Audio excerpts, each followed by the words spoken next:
je sais pas s'il est fait.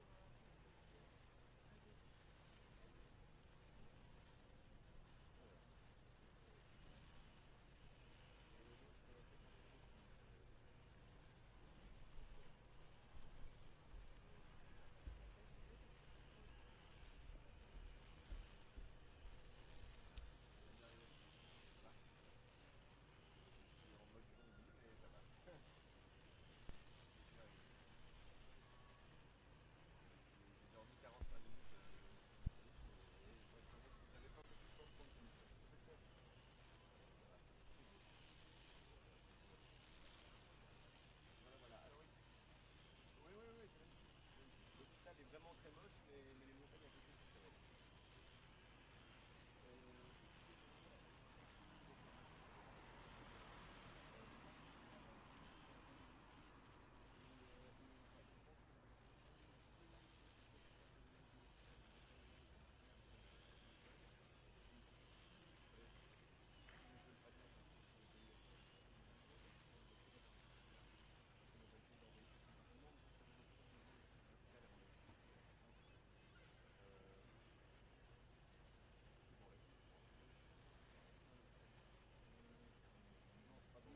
C'est pas dans le centre, mais c'est à 5 minutes du centre. Là.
Steckdose von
všetkých zdravotníkov, ktorí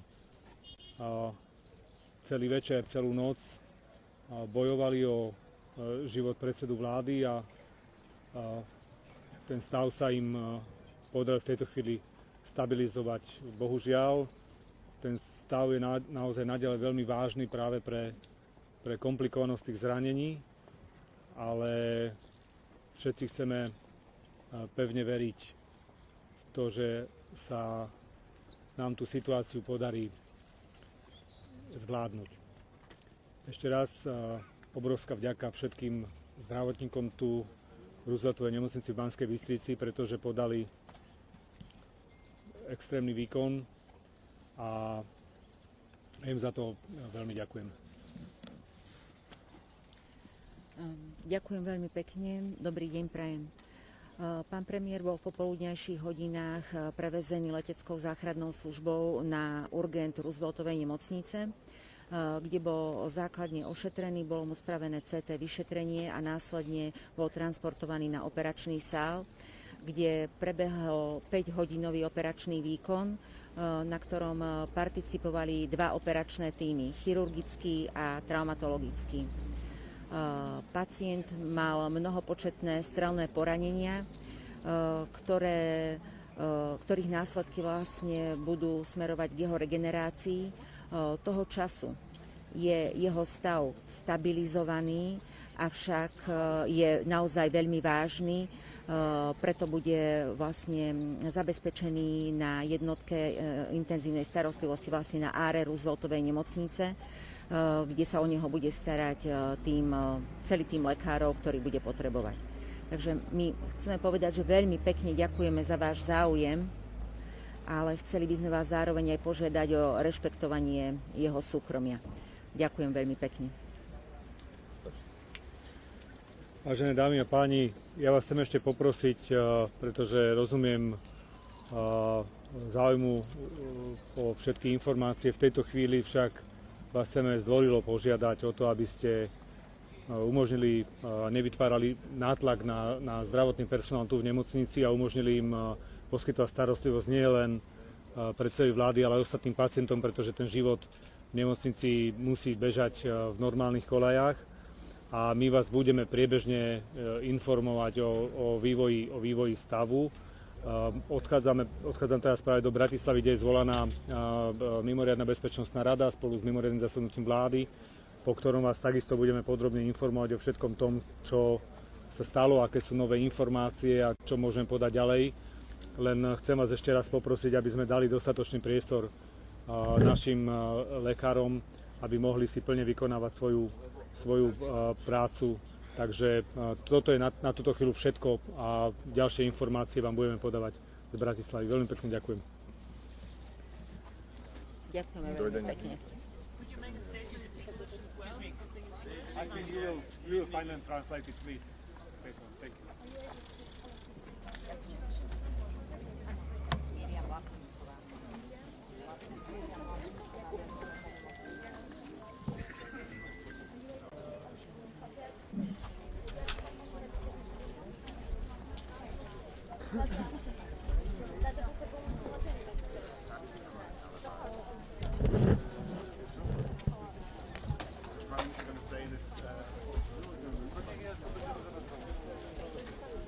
Paweł, chodź szybko.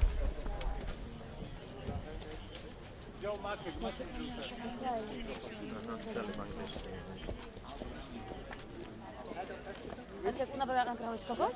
Ktoś mówi?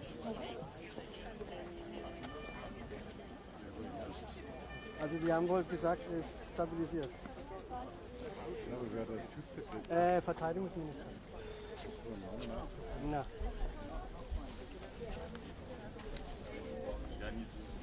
Dobra, więc ja to słucham. Mikrofon na ty masz. Tak, właśnie.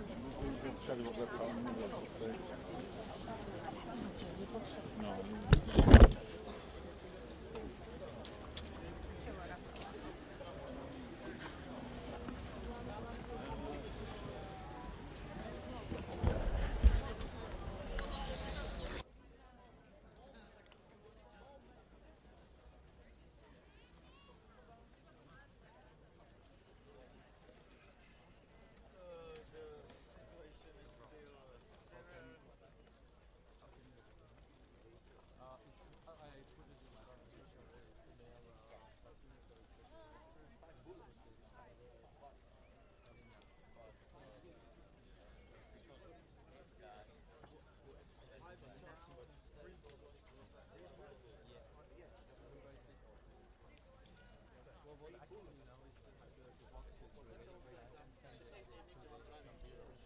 I did a lot of billboards over there and some usual stuff. No, because Standa is no, I don't think so.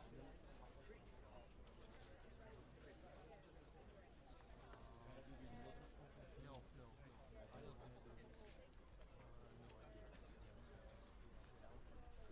Then we have to make a decision.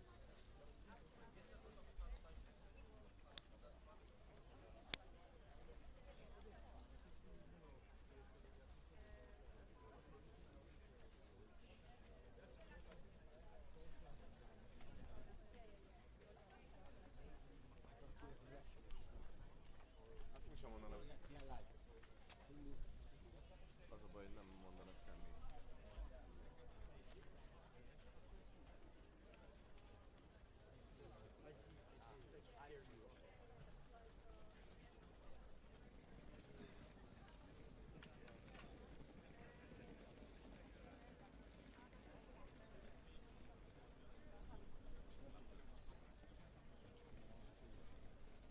Hát az egész. Élő? Ilyen nyilvésmenés? Szerint én átállnék oda, és áttalál mindenki az uvar. De hát ez is milyen, hogy néz ki. No, it's over. It's over. There's going to be a person in Bratislava of the police corps and it's emergency. Yeah. No, there will be no president. Yeah, I think so. Yeah, I'll send it right.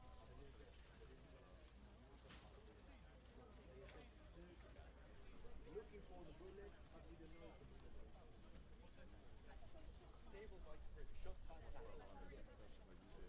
Két bizottság kormány, Yes, they shot fired back.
tudom, mondtam, hogy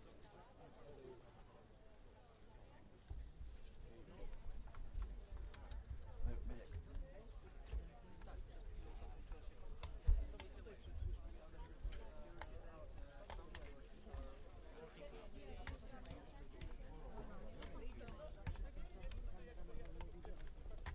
pierwsze ja dobiegam nowej, bo to jest bliżej.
to stabilize the patient's condition.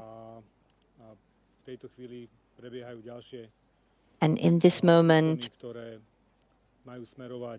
they are working on improving his condition. The situation is truly serious, and later on I will ask the director and the secretary of the hospital to provide you with more detailed information. In this moment, I just want to thank all the medical staff, all the doctors, nurses, all the nursing staff who spent the whole night fighting for the life of the Prime Minister. And they managed to stabilize his condition. Unfortunately, his condition is still very serious because of how complicated his injuries were. But all of us want to very much believe that we will manage to overcome this situation. So once again, huge thanks to all the medical staff here in the Roosevelt Hospital in Banská Bystrica for extreme performance. So really, thank you very much. Thank you. Good morning. The Prime Minister was transferred by helicopter in the afternoon yesterday to the urgent care of the Roosevelt Hospital, where he was treated. He got a CT. He was transported to the operating theater, where he was operated on for 5 hours. There were 2 medical teams, surgical and trauma team, working on him at the same time. He had numerous gun wounds. At the moment, he is stable. However, it is still very, very serious. That's why he will be on the ICU of the Roosevelt Hospital, where a whole team of doctors will be taking care of him. So thank you very much for your interest in the Prime Minister, but we also want to ask you to respect his privacy. Thank you very much. Ladies and gentlemen, I also want to ask you, because I understand that you're very interested in all information, but we want to kindly ask you to not put pressure on the medical staff here in the hospital and to allow them to provide treatment not only to the Prime Minister, but other patients as well. Because yep. Hi. Okay. Okay. We got the gist, didn't we, there, of what the Deputy Prime Minister was saying. Siobhan is still with us. Siobhan, body language saying a lot, I think, there from the Deputy Prime Minister. Yes, that's right. And when they actually finished speaking, I tried to catch him for a few words in English. You could tell he is extremely shocked by what had happened. He said he really couldn't comment anymore. But just to recap about what you heard in that news conference, they said during the night that the doctors managed to stabilise the Prime Minister, that they were working now to improve his condition, that the situation is described as very serious. They're going to try and do another update later, but he thanked the medical staff who spent the night fighting for the Prime Minister's life, just showing you how serious this situation is. And it's because we're told that the injuries are so severe, that they're very complicated.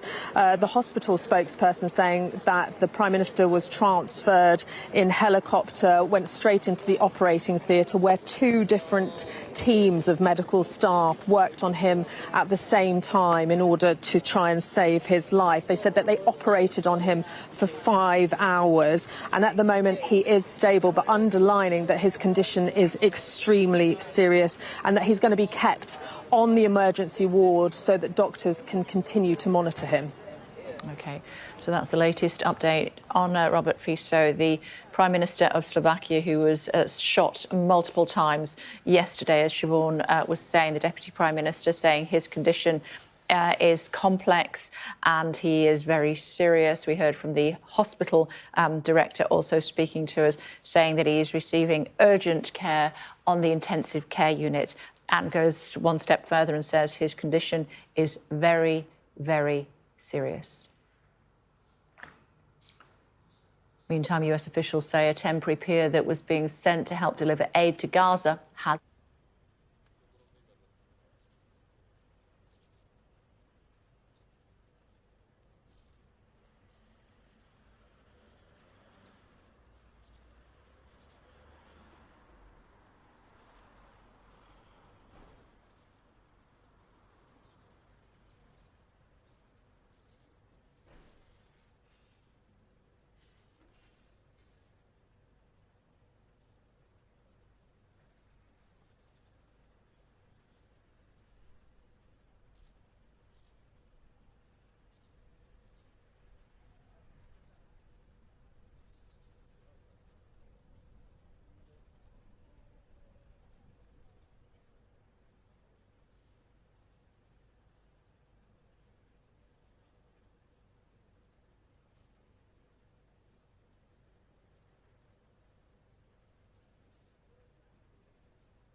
Sabah 5.30'da başladık canlı yayına. Sabah 5.30'dan beri canlı yayına.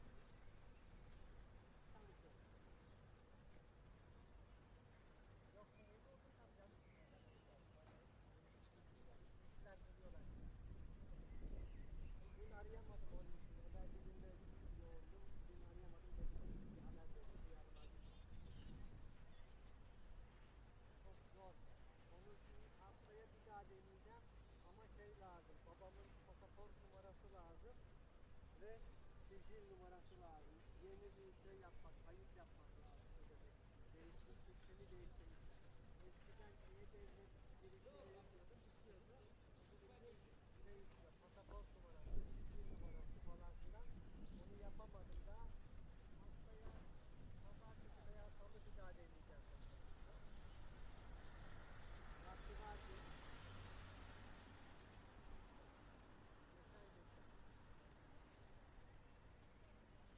Maalesef zaten Esenyurt'taki problem çıkartıyor ama onu bir şey yaparız. Hallederiz inşallah. Ama daha var vakit. Selam söyle babaya.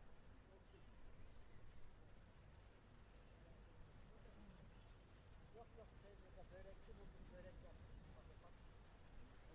Onlar yiyorum. Bak böyle şey gibi. Böyle poğaça gibi. Ispanaklı, peynirli, onları haşır haşır götürüyorum.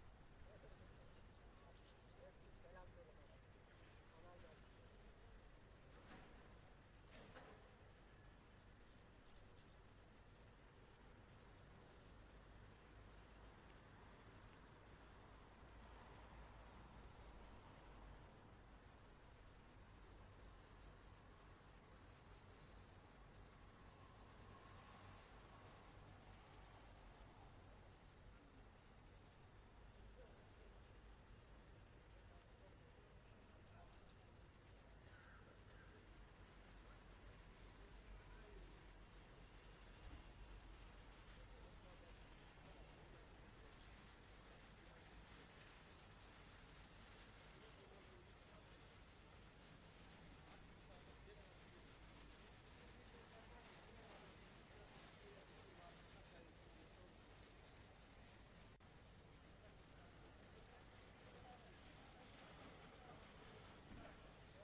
show of unity, President Putin arrives in Beijing for strategic talks with China's President Xi during a two-day state visit.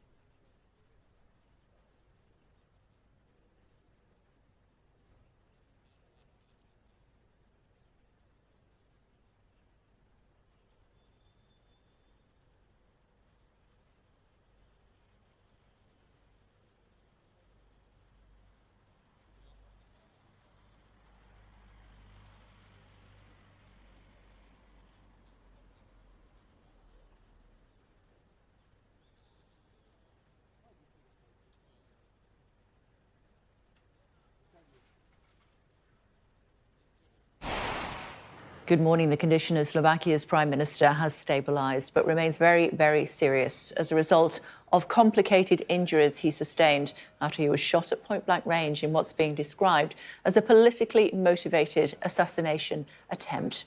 Robert Fico was re-elected last September after campaigning to cut his country's support for Ukraine following Russia's invasion. This morning, the Kremlin has labelled the attack an unacceptable tragedy.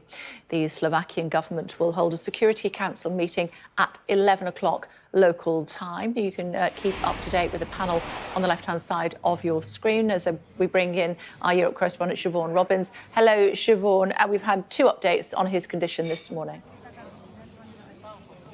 Yes, that's right. The hospital spokesperson coming out with the Deputy Prime Minister to tell us the latest on the Prime Minister's condition, and it is extremely serious. The hospital spokesperson saying that surgeons worked for 5 hours on him through the night. In fact, 2 teams worked at the same time in order to save his life. It was confirmed that that 5 shots were fired and that the injuries sustained were extremely serious, which has made the situation more complicated. He's now being cared for in the intensive care unit. This is what the Deputy Prime Minister had to say.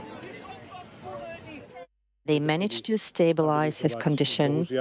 Unfortunately, his condition is still very serious because of how complicated his injuries were. But all of us want to very much believe that we will manage to overcome this situation.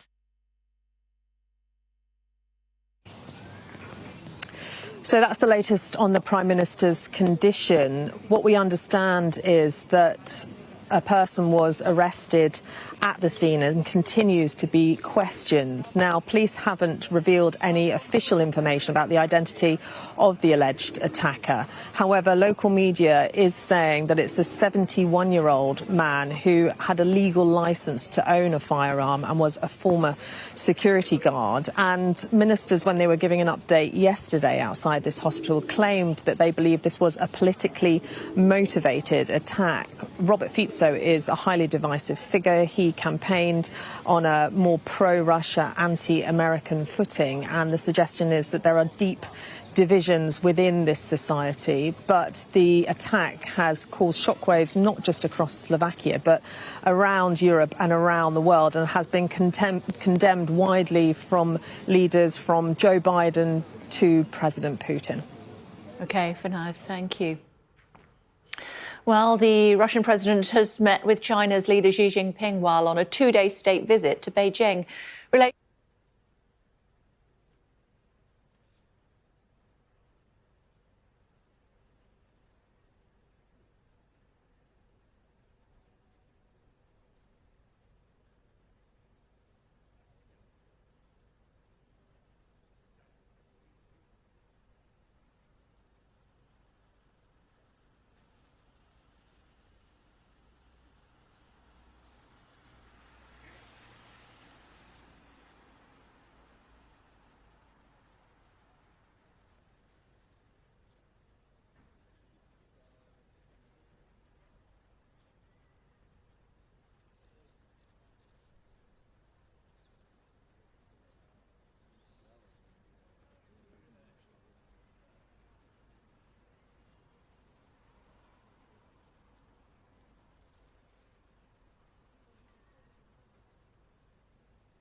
come here.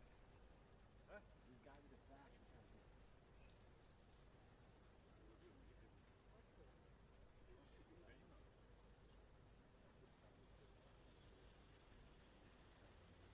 That's it there, man.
living.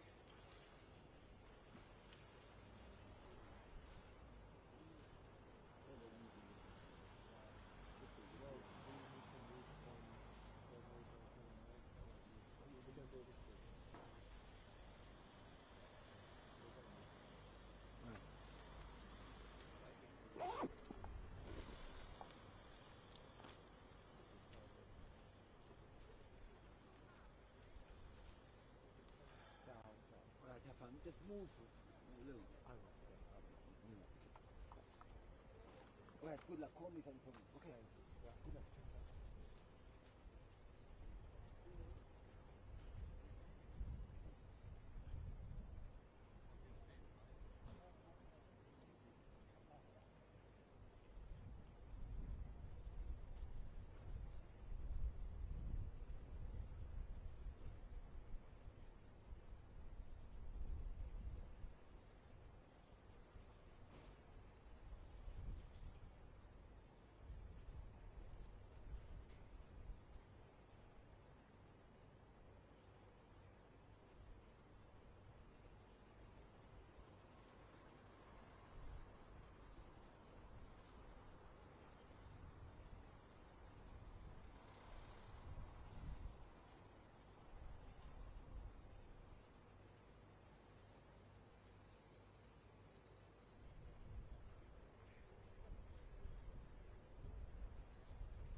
Let's get an update from Siobhan Robbins, our Europe correspondent, who joins us once again live from Slovakia, just near the hospital. What is the latest, Siobhan?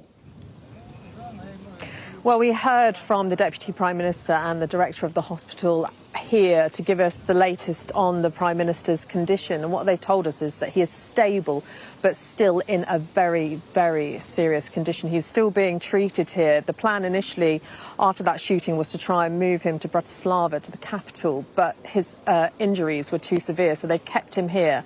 They said that they've been working on him for 5 hours yesterday. That's how long the operations took.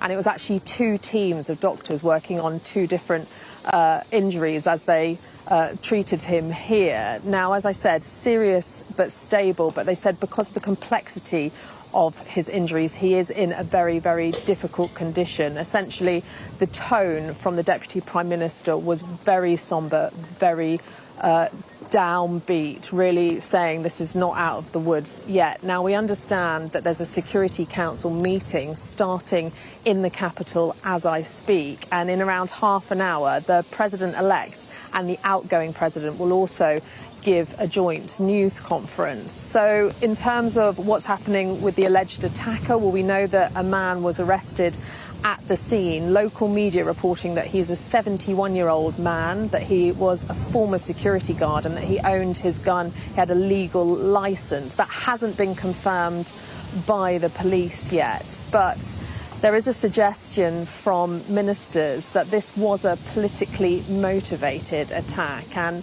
Robert Fico is a highly divisive figure. He won power in an election last year, really campaigning on a more pro-Russia, anti-American stance, and there have been rallies on the streets concerned, for example, about the dissolving of media freedoms. So extremely divisive.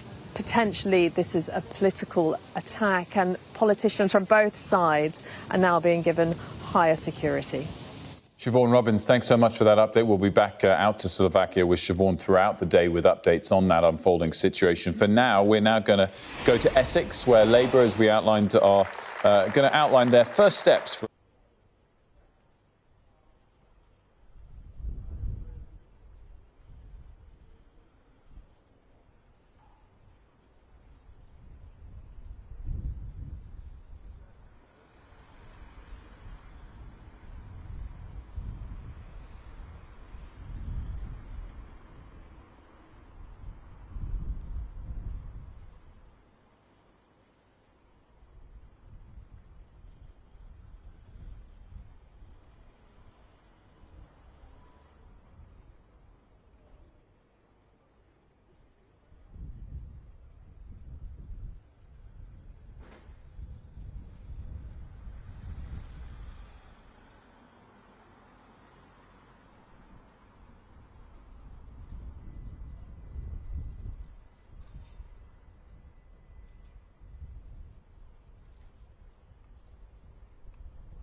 jo.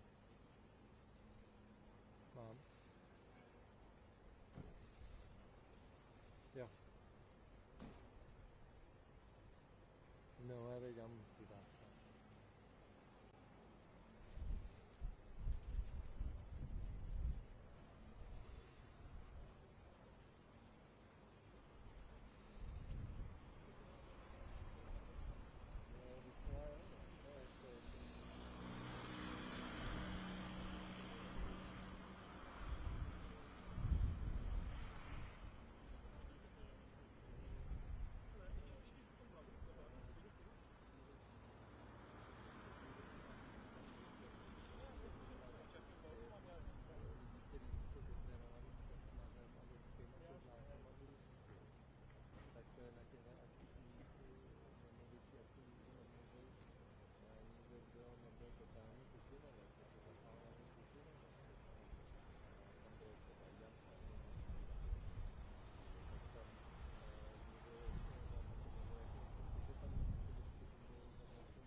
Sbor dobrovolníků.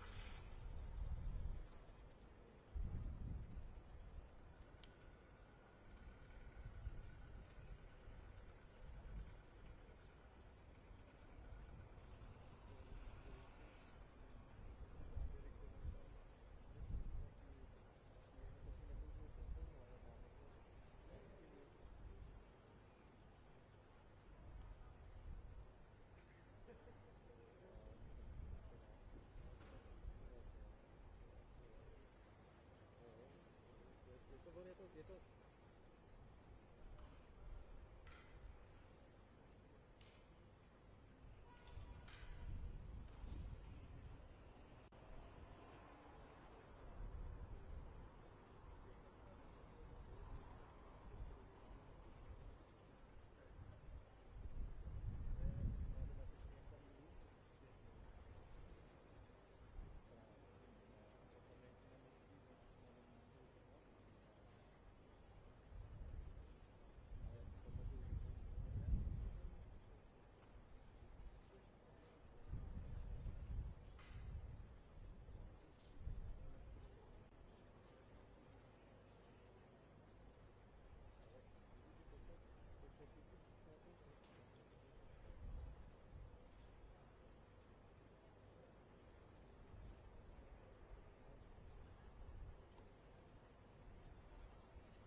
ale já s ním nebudu.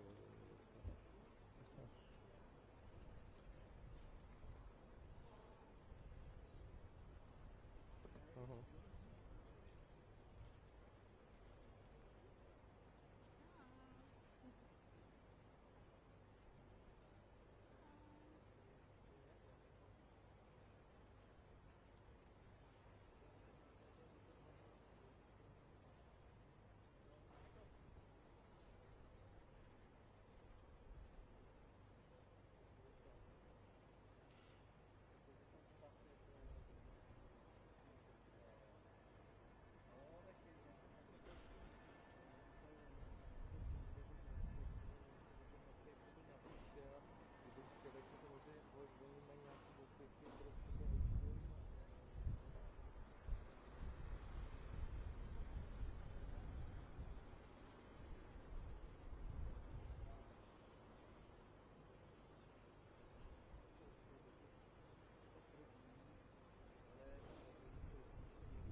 Stojíme tu spolu, lebo chceme vyslať signál porozumenia v tejto napätej situácii. Rôznosť na celom je prirodzená, aj my dvaja jedinky na niektoré veci máme rôzne. Ale sme obaja ľudia, politici, ktorí máme zhodu v tom, čo je pre spoločnosť teraz najdôležitejšie. A to je potreba upokojenia situácie.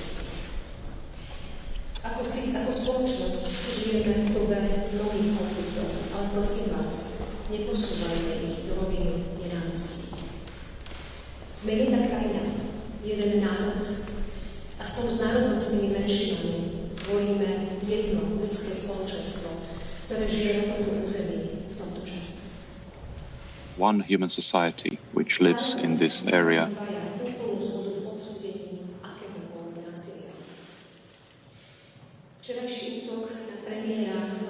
We need to condemn violence. Yesterday, the attack on Robert Fico was an attack on a human being, but also an attack on democracy. Last but not least, we would like to ask all those who speak about this to forego hate,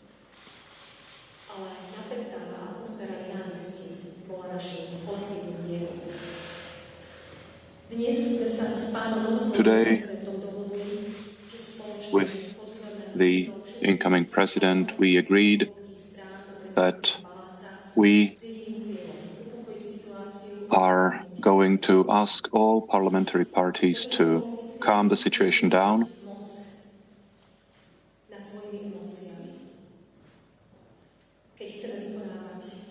If we want to carry out this public function in our state, we need to keep under control our thoughts and our words.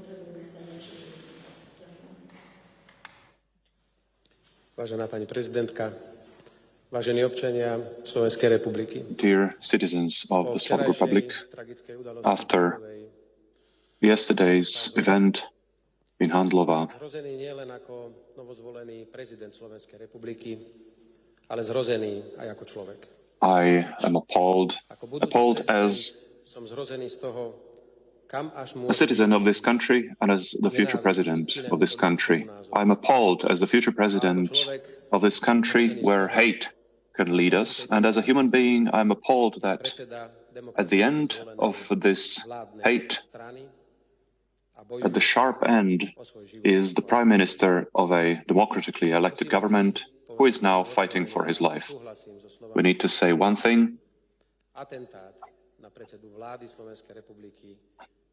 An attempted assassination of the Prime Minister is an attempted assassination on democracy. And here I agree with the previous president.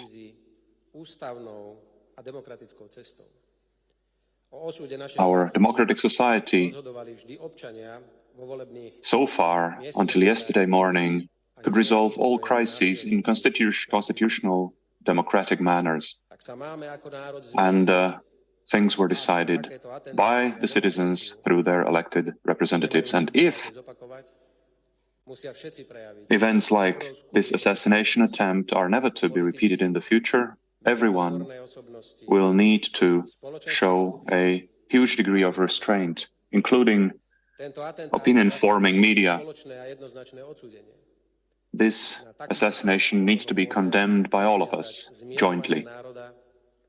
And it should be followed by a calming down and by making peace with each other. That's the only way towards the future. Slovakia needs to take this path of progress. And we must not respond to hate with more hate, or else this evil will never be stopped. That is why I'm asking all political parties in Slovakia to interrupt their political campaign before the elections to the European Parliament, because such political campaign will necessarily bring confrontations, which is the last thing that Slovakia needs at the moment. Please And I ask you, do suspend or minimize your campaign until the situation calms down and until we know more about this act. And I firmly believe that none of my colleagues will use and abuse this situation, because an attempted assassination on a person and on democracy has no place in Slovakia. On the contrary, what we need now urgently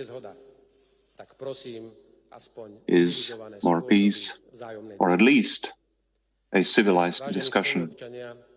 Dear citizens, I turn to you in this extraordinarily difficult moment, and I would like to address each one of you personally.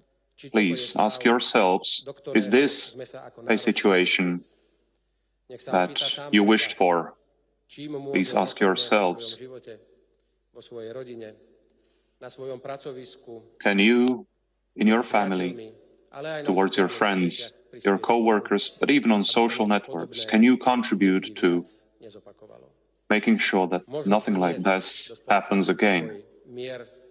Can we introduce some peace and calm in the society? This is the responsibility of everyone among us. Thank you.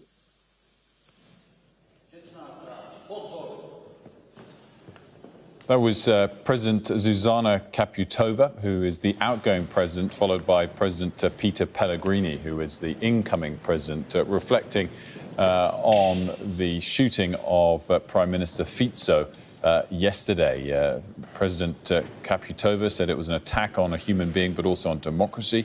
Incoming President Pellegrini said he was appalled both as a citizen of the country and also as a future president, saying that he's appalled that hate can lead us. It was an attempted assassination of democracy, and we must not respond to hate with more hate. We'll continue to monitor the situation in Slovakia, of course, in particular.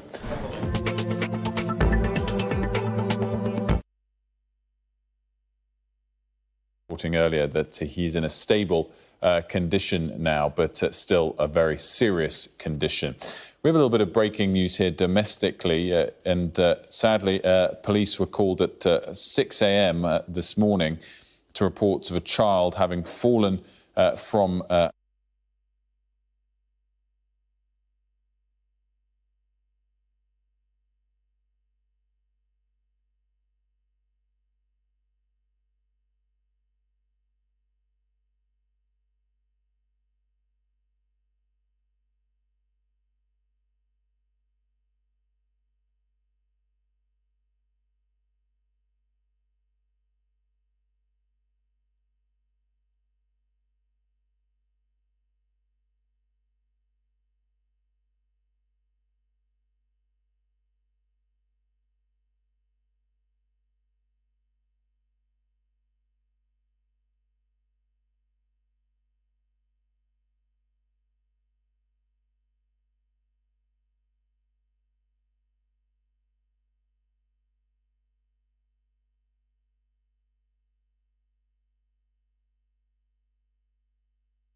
Ich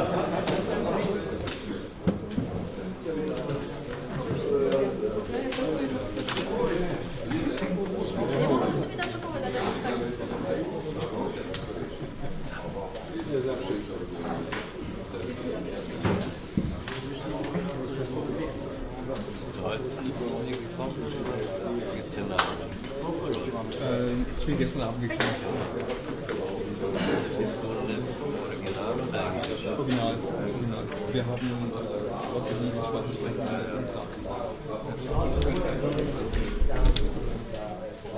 Ausnahmsweise.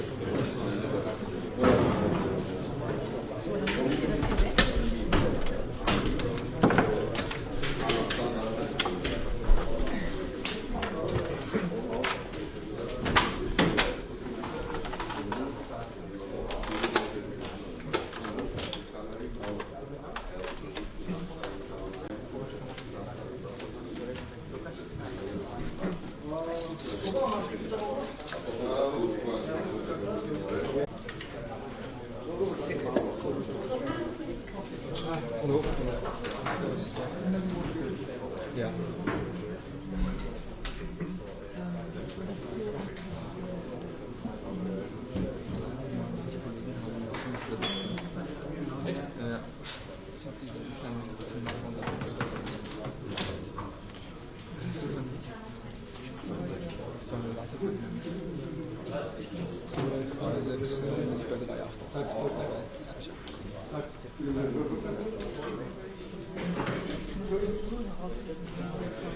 Velmi pravděpodobně uslyšíme po konci toho jednání opět výzvy, tentokrát od politiků vládnoucí koalice ke klidu, uklidnění situace. Před několika málo minutami do budovy vlády přijela prezidentka Zuzana Čaputová. Je velmi pravděpodobné, že potom vystoupí na společné tiskové konferenci například s Robertem Kaliňákem. Od toho očekáváme, že oznámí, že vlastně po dobu zdravotní indispozice Roberta Fica přebírá jeho premiérské pravomoci. Robert Kaliňák je první místopředseda vlády, v současné době také ministr obrany. Je to člověk, který vlastně prošel naprostou většinu politické kariéry Roberta Fica. S ním po boku byl mnohonásobným ministrem vnitra v jeho vládách. Zatím nevíme, kdy ta tisková konference začne, může začít za 5 minut, ale také za 5 hodin. A čekáme, že na ní právě Robert Kaliňák oznámí také nová bezpečnostní opatření, která by se mohla týkat bezpečnosti slovenských politiků, včetně některých ministrů. Od nich, když přijížděli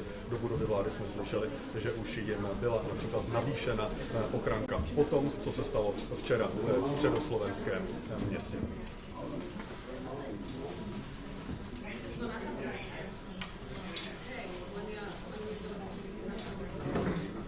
Potom ještě ohlásím další, jo?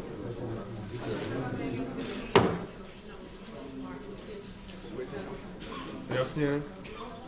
Když tak tam bude určitě, jasně, můžete na mě jenom houknout, řekněte mluv, jo, a já budu mluvit. Děkuju, budu mluvit 10 vteřin.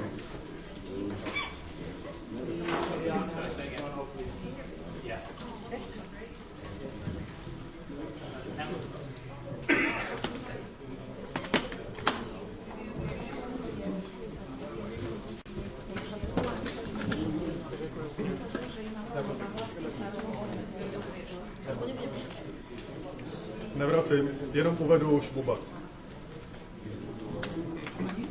Díky.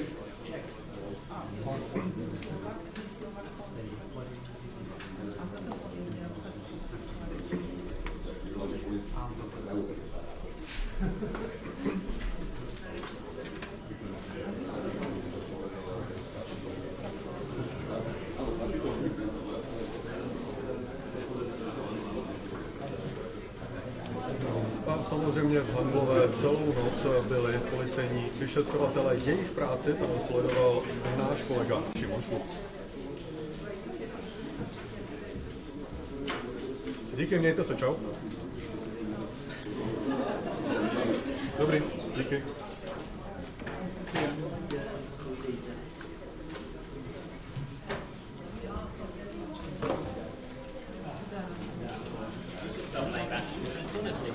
Děkuju.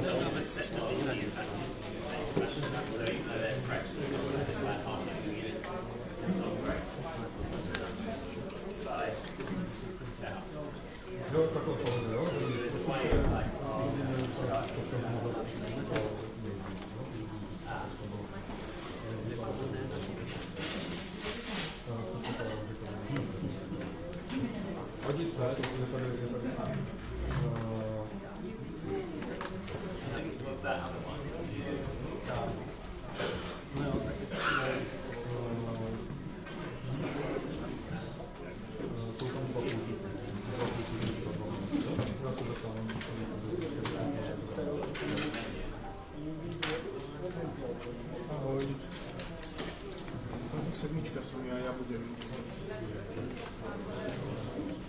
Ja som nastavil na začiatku, by sme mali vidieť na obraze.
Habt ihr das auf Englisch auch? Habt ihr das auf Englisch auch? Das gibt es, glaube ich, auch in Englisch.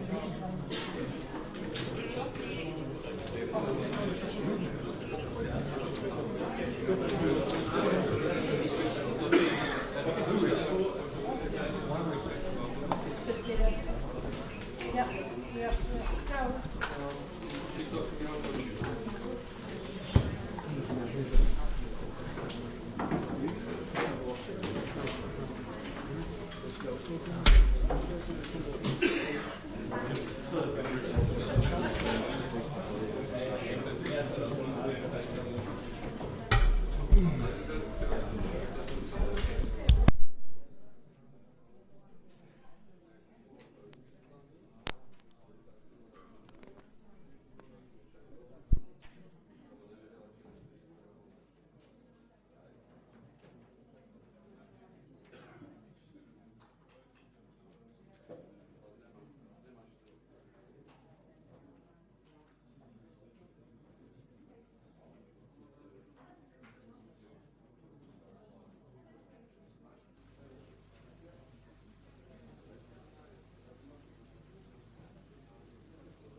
Neviem, teraz rozprávam, je ma počuť?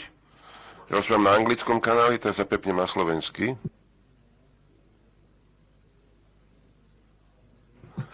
Len anglicky. Neviem, to asi musíte s technikom, alebo počkajte, on sa práve zapojil.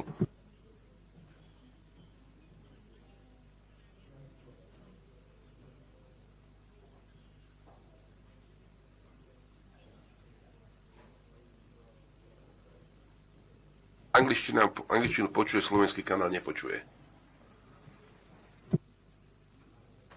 Ešte ja sa prepnem na slovenský kanál, či ma budete počuť.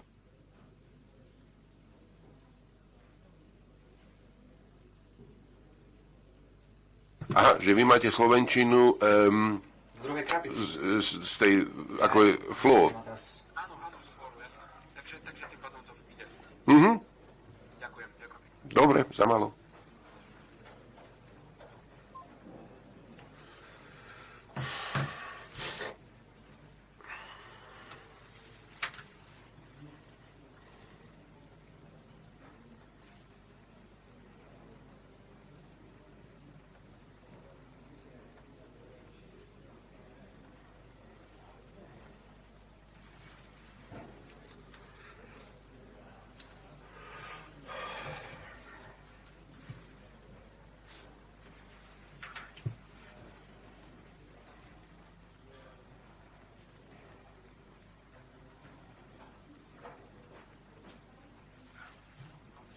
Ďakujem vám pekne. Za malo.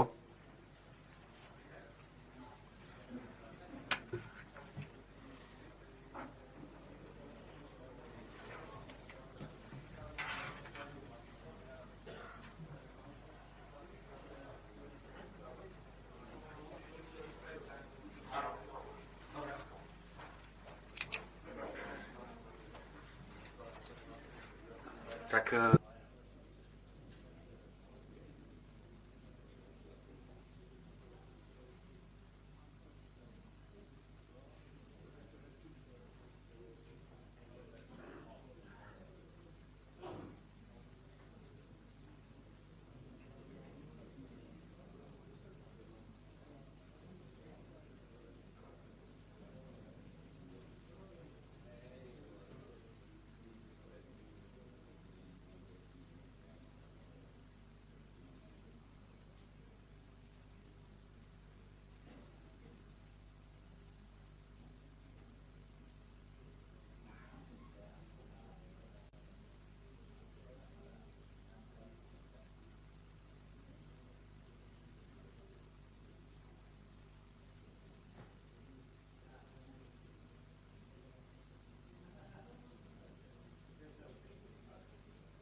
slovo? Mám slovo?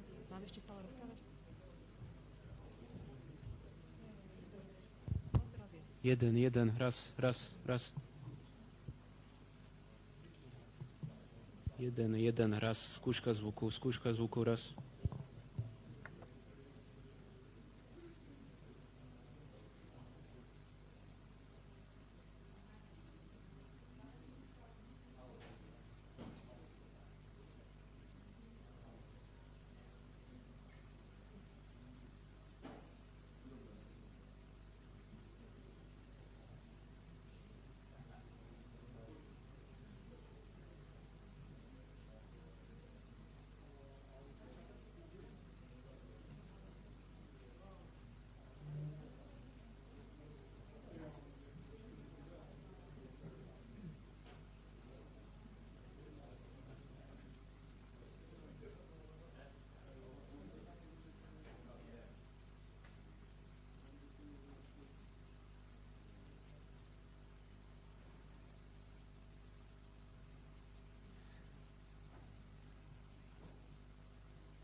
Been described as a politically motivated attack.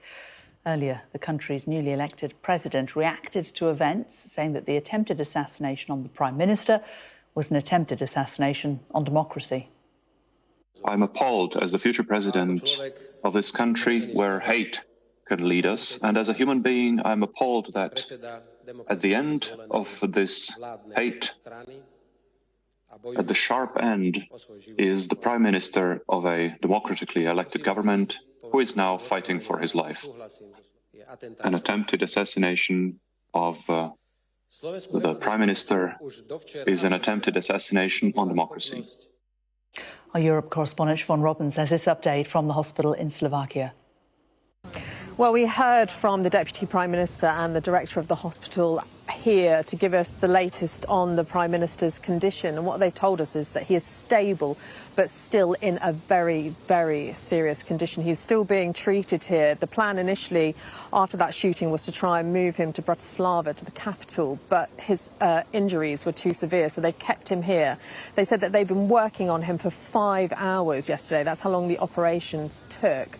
And it was actually 2 teams of doctors working on 2 different injuries as they treated him here. Now, as I said, serious but stable, but they said because of the complexity of his injuries, he is in a very, very difficult condition. Essentially, the tone from the Deputy Prime Minister was very sombre, very downbeat, really saying this is not out of the woods yet. Now, we understand that there's a Security Council meeting starting in the capital as I speak. In terms of what's happening with the alleged attacker, well, we know that a man was arrested at the scene. Local media reporting that he's a 71-year-old man, that he was a former security guard and that he owned his gun, he had a legal license. That hasn't been confirmed by the police yet, but there is a suggestion from ministers that this was a politically motivated attack, and Robert Fico is a highly divisive figure. He won power in an election last year, really campaigning on a more pro-Russia, anti-American stance, and there have been rallies on the streets concerned, for example, about the dissolving of media freedoms. So extremely divisive. Potentially this is a political attack, and politicians from both sides are now being given higher security. Siobhan Robbins there. A reservoir in Devon is being investigated after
Good afternoon, ladies and gentlemen. Please welcome at the press conference on the briefing on assassination attempt on Mr. Fico, Prime Minister.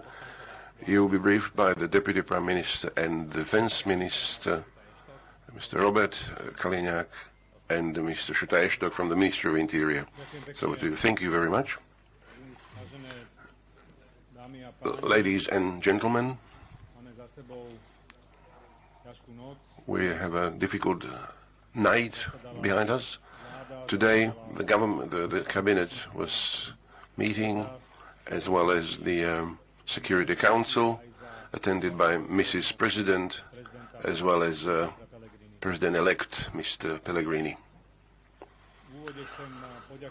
To begin with, I would like to thank all Slovak citizens for their expressions of support and sympathy to Robert Fico, Prime Minister, and well wishes.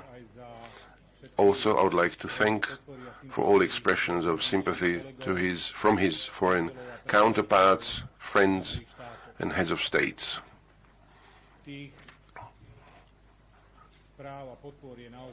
There's been a number of messages, and we do appreciate it a lot, because at this time we are also fighting for the new shape of Slovak Republic.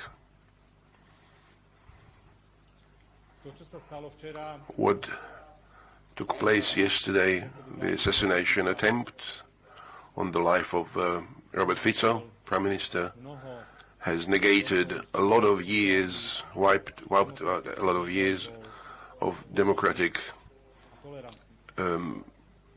building democracy and building a tolerant country. Robert Fico is not a new Prime Minister, but he's a seasoned politician, and his motto his philosophy was always to respect other opinions and present arguments. And this is why for more than 30 years he's enjoyed the highest level of trust by people, which was reconfirmed by multiple successful results of elections. This is why we also want to take a very responsible approach to this situation at hand. I would like to also brief you on the condition,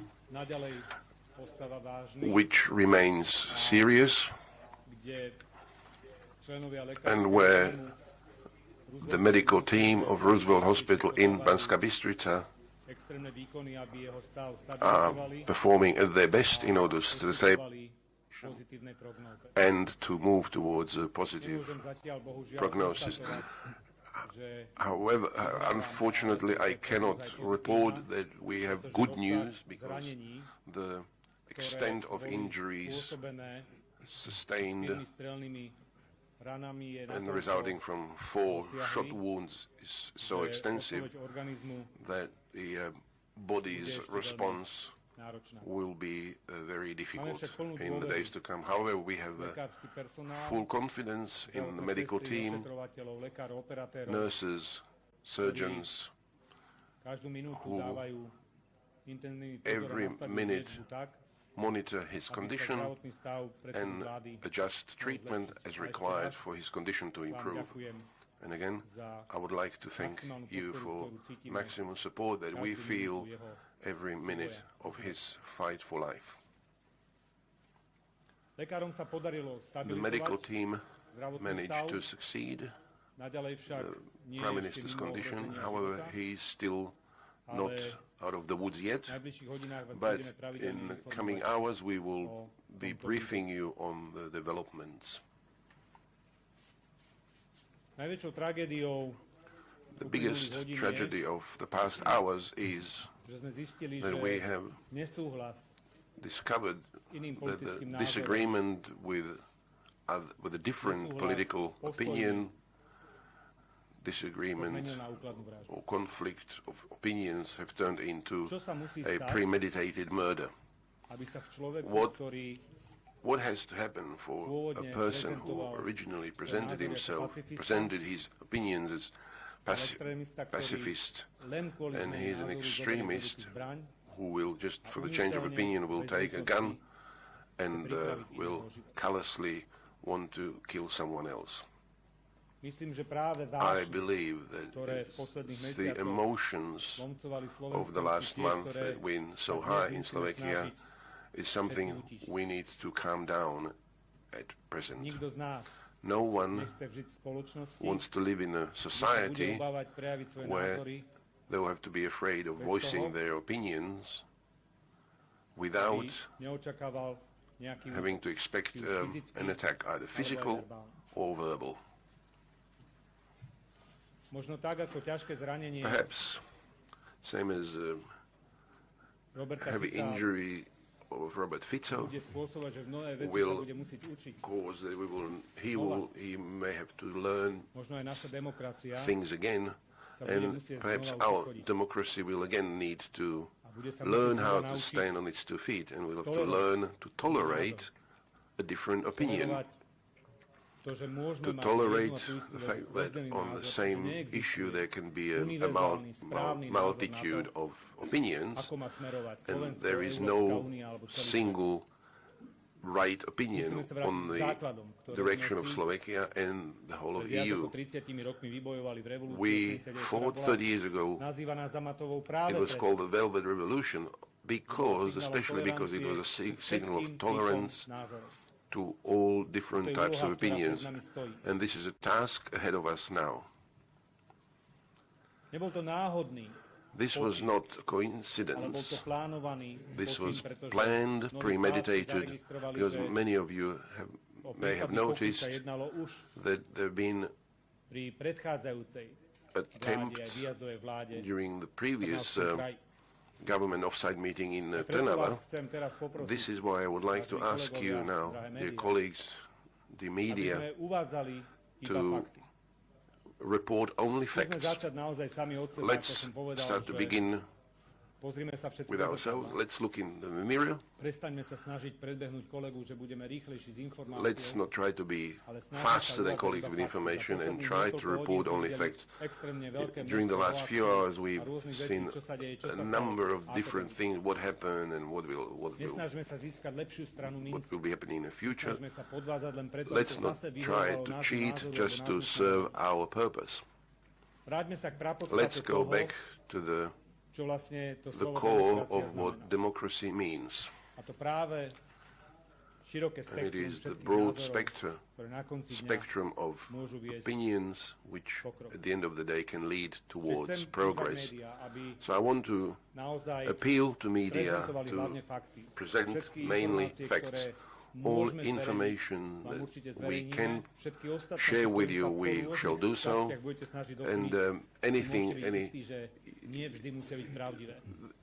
any different opinion or information you might want to try to get the pieces of puzzle together may not be always correct. One more appeal also to Slovak media that will be organizing discussions in the upcoming days and weeks.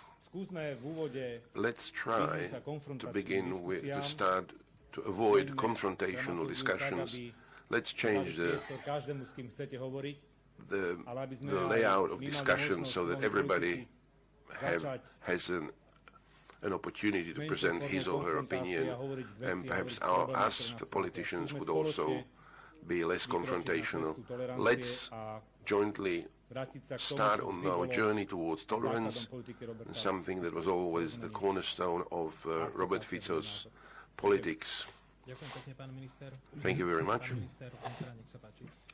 Ďakujem pekne, dámy a páni, dovoľte mi, aby som vás v rámci zákonných limitov as part of the legal limits, I would like to brief you, nakoľko na prípad since bolo uvalené the case is the subject of information embargo by the General Prosecutor's Office, but there are some legal boundaries which allow me to brief you to an extent. I'd like to inform you that the police is working with single version of this attack, that the assailant has been has been charged with premeditated murder in the stage of attempt.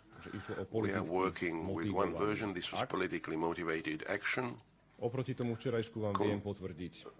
to yesterday, I can confirm that the reasons why this is classified as politically motivated, premeditated murder are, as the suspect stated himself, the media information that he had available and worked with, since he followed very closely political scene, and this was information which was presented by yourselves the way how it was presented. Perhaps you all can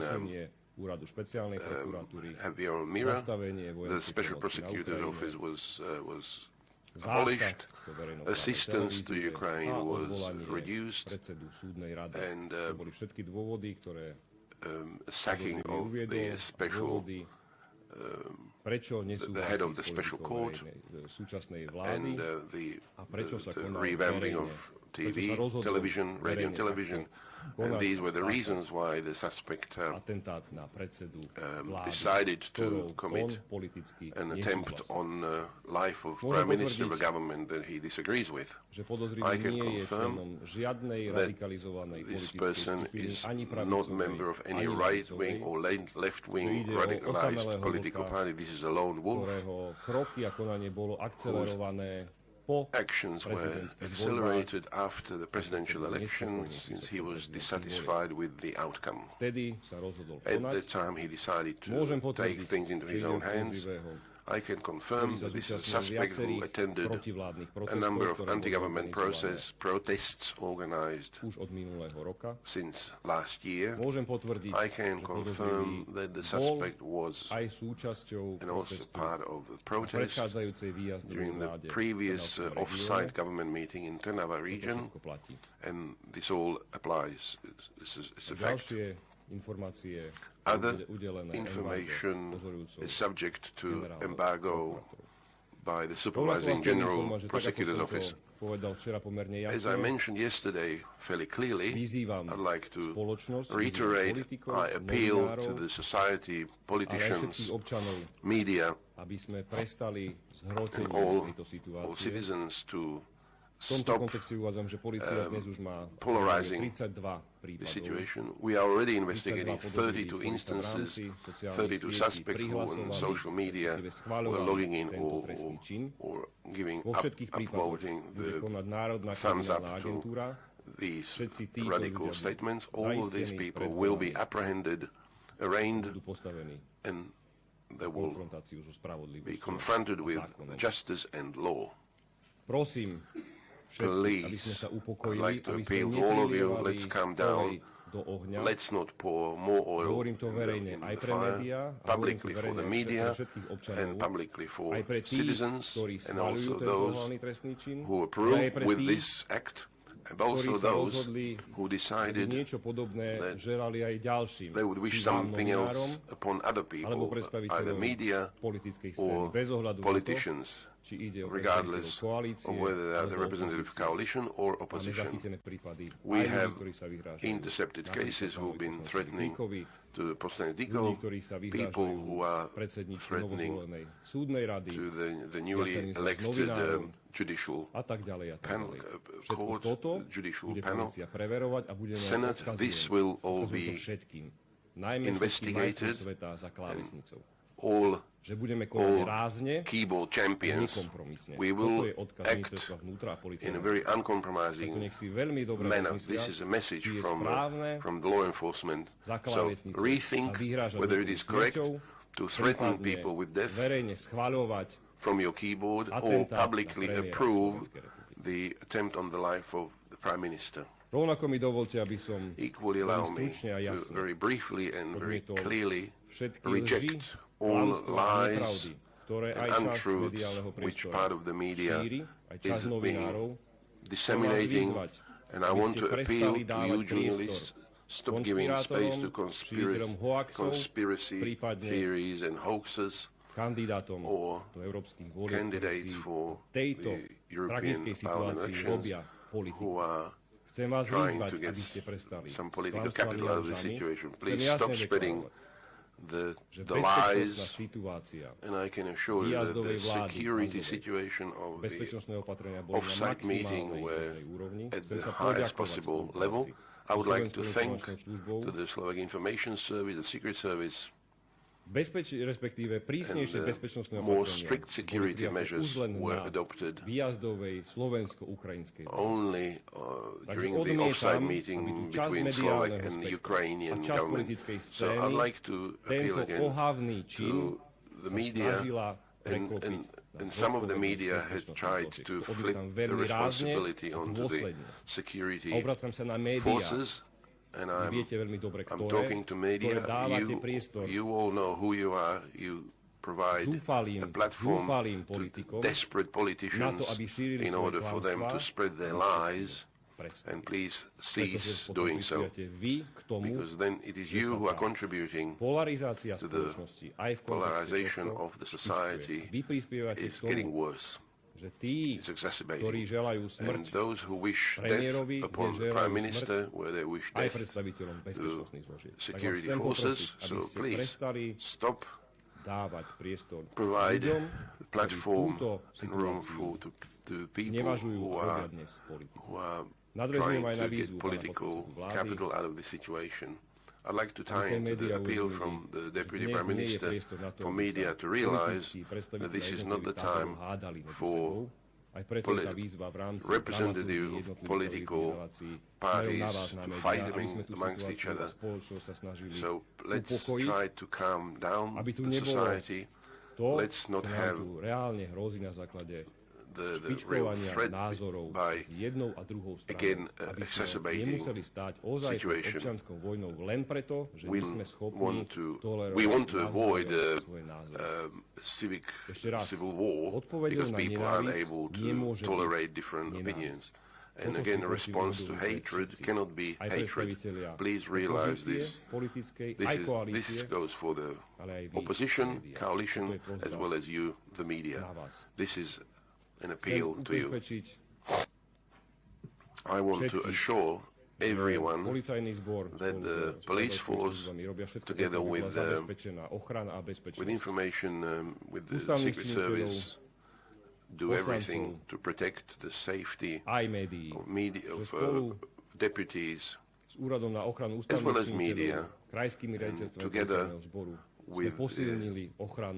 with protection corps, increase their presence and to do everything in our forces that this will not repeat, yesterday's events will not repeat. Again, I want to restate that we have the security apparatus is here to secure the security, and without security there is no democracy. This is what happened yesterday, and attack on the Prime Minister is attack on democracy, and we do everything to defend the democracy. Thank you. Questions?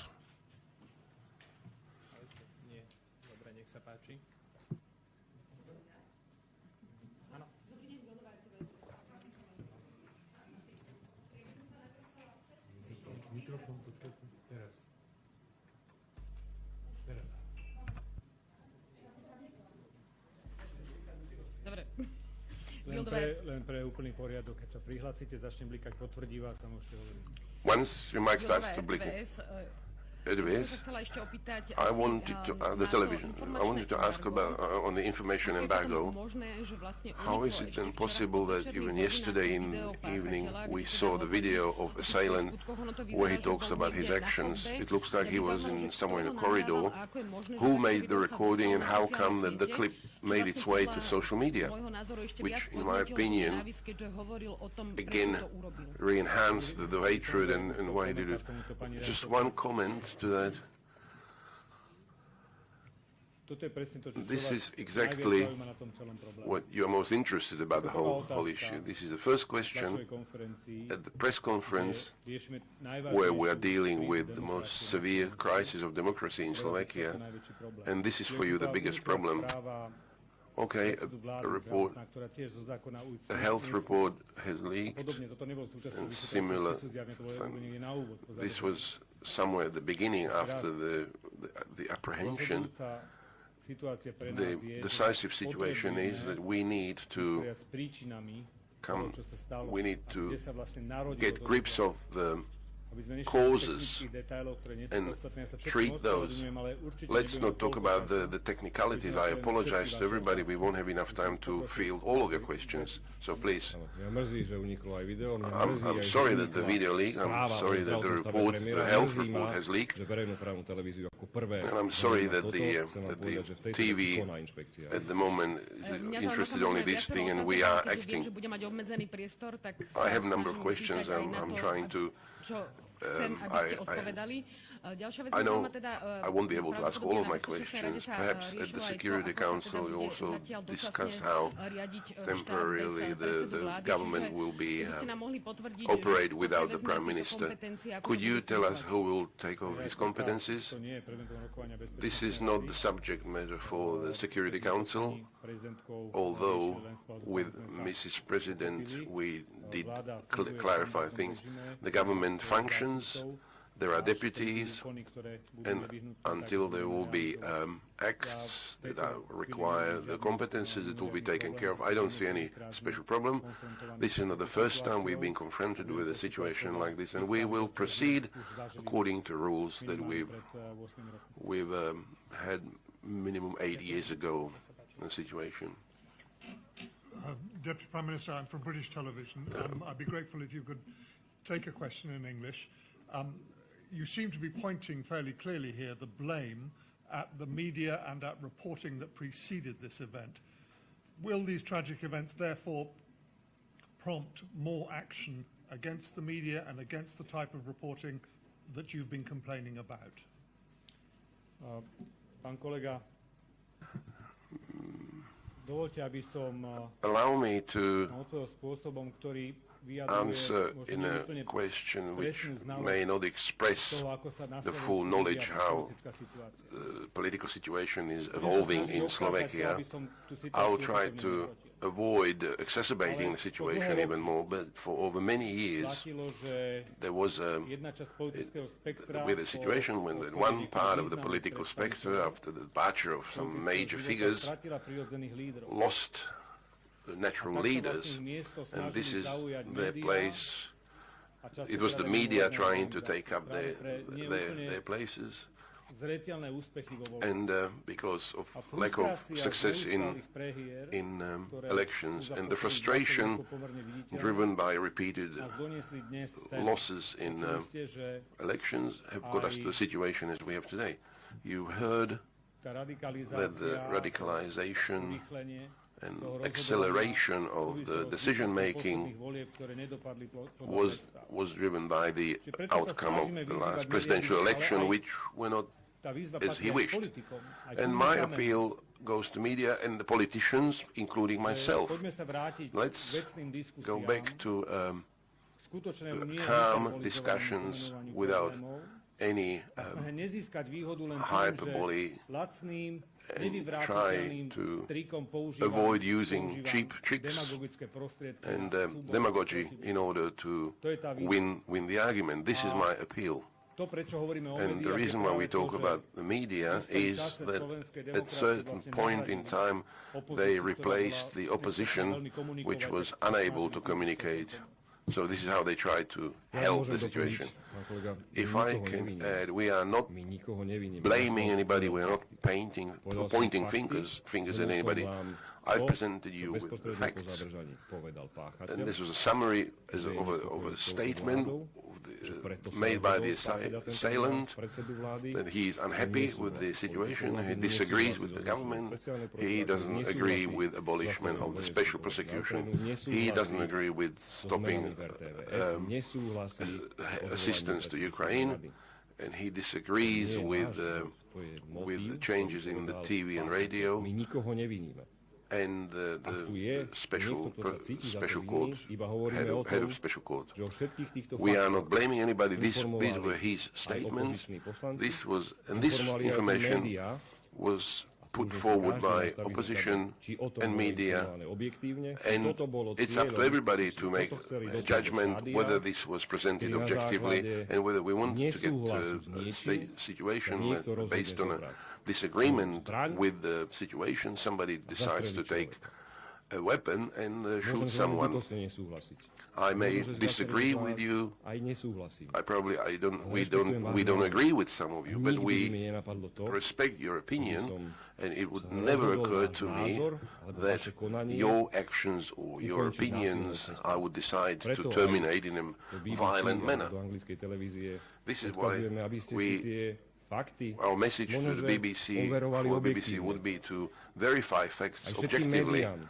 And all media, our message to all media is that all we ask for is objective reporting in order to avoid having lone wolves who've been radicalized, thinking that abolishing of the Special Prosecutor's Office is sufficient reason to shoot somebody.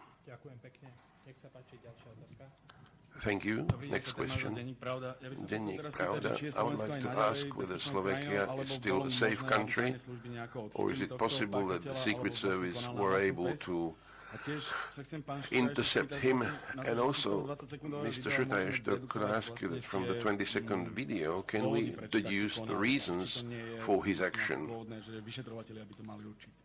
Maybe it shouldn't be up to the investigators to formulate the reasons. I'm not deducing from this video clip my presentation. And secondly, I said clearly that the cooperation between security forces is at a significantly higher level than under the previous government.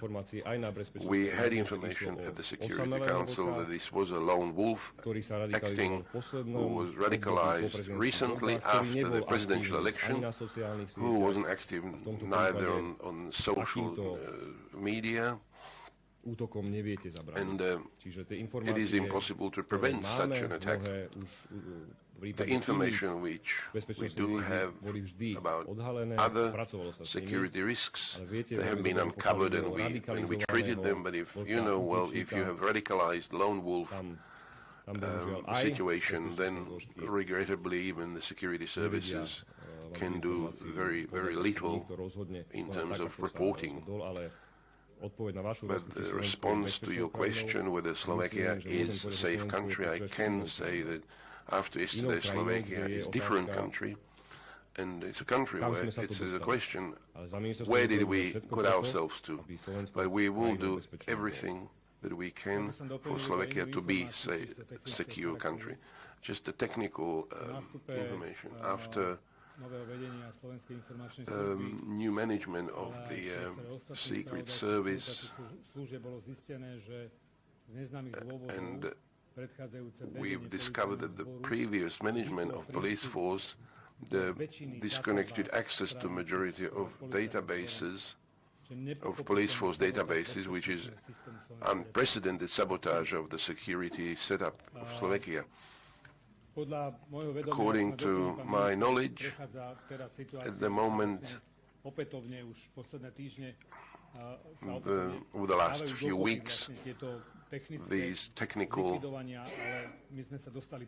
links are being established, and we actually found ourselves before year 2001, before the attack on the Twin Towers in the US.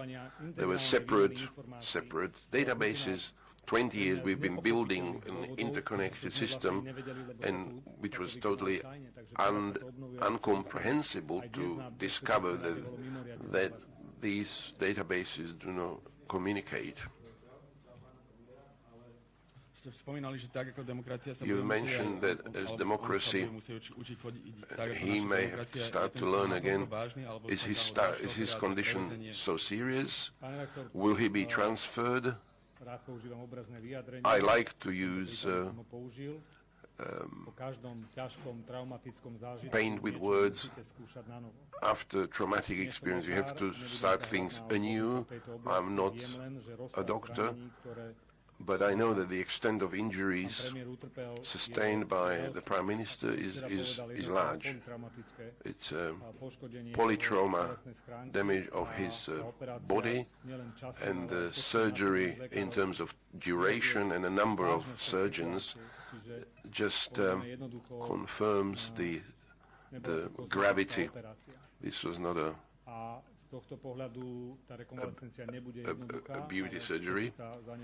His recovery will not be easy. We will pray for him, and we want to thank for all messages of wishing well. Britta Hilpert, ZDF German TV. I'm sorry, I will have to ask in English too. You called this attack yesterday, in my opinion, quite rightly, an attack on democracy. Today we saw an impressive show of the outgoing and the incoming president standing together and making an appeal to all Slovakia to stand together, to respond not hate with hate, and to calm down. To what extent are talks underway or planned to do a similar presentation, to extend a hand and to show a unity on the political side? Are there talks with the opposition parties to stand together and to make a sign of that quality? Pani kolegyňa, pani redaktorka, už som komunikoval aj s pani prezidentkou. I did talk to Mrs. President and the President-elect, who informed us about their intention, that they want to call a joint meeting of political parties, and certainly such a discussion is indispensable after these events. I don't need to use the expression that you cannot just wave it off, but we are not going in the direction we were going. The trajectory has changed, and an appeal to come back. I'm sure you don't have a lot of information about the political scene in Slovakia. But I'd like to come back to before 2010. This is the beginning of radicalization of political scene and moving towards what's called hate speech.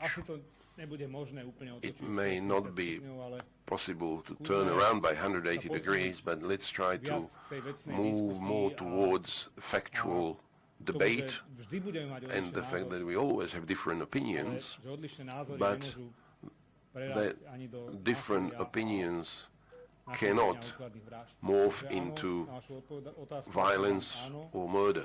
So answer to your question is yes, we are in favor of unifying everybody and to say no to hate. I'd like to add, because Slovakia stands at crossroads, and we can choose whether we will move to go and start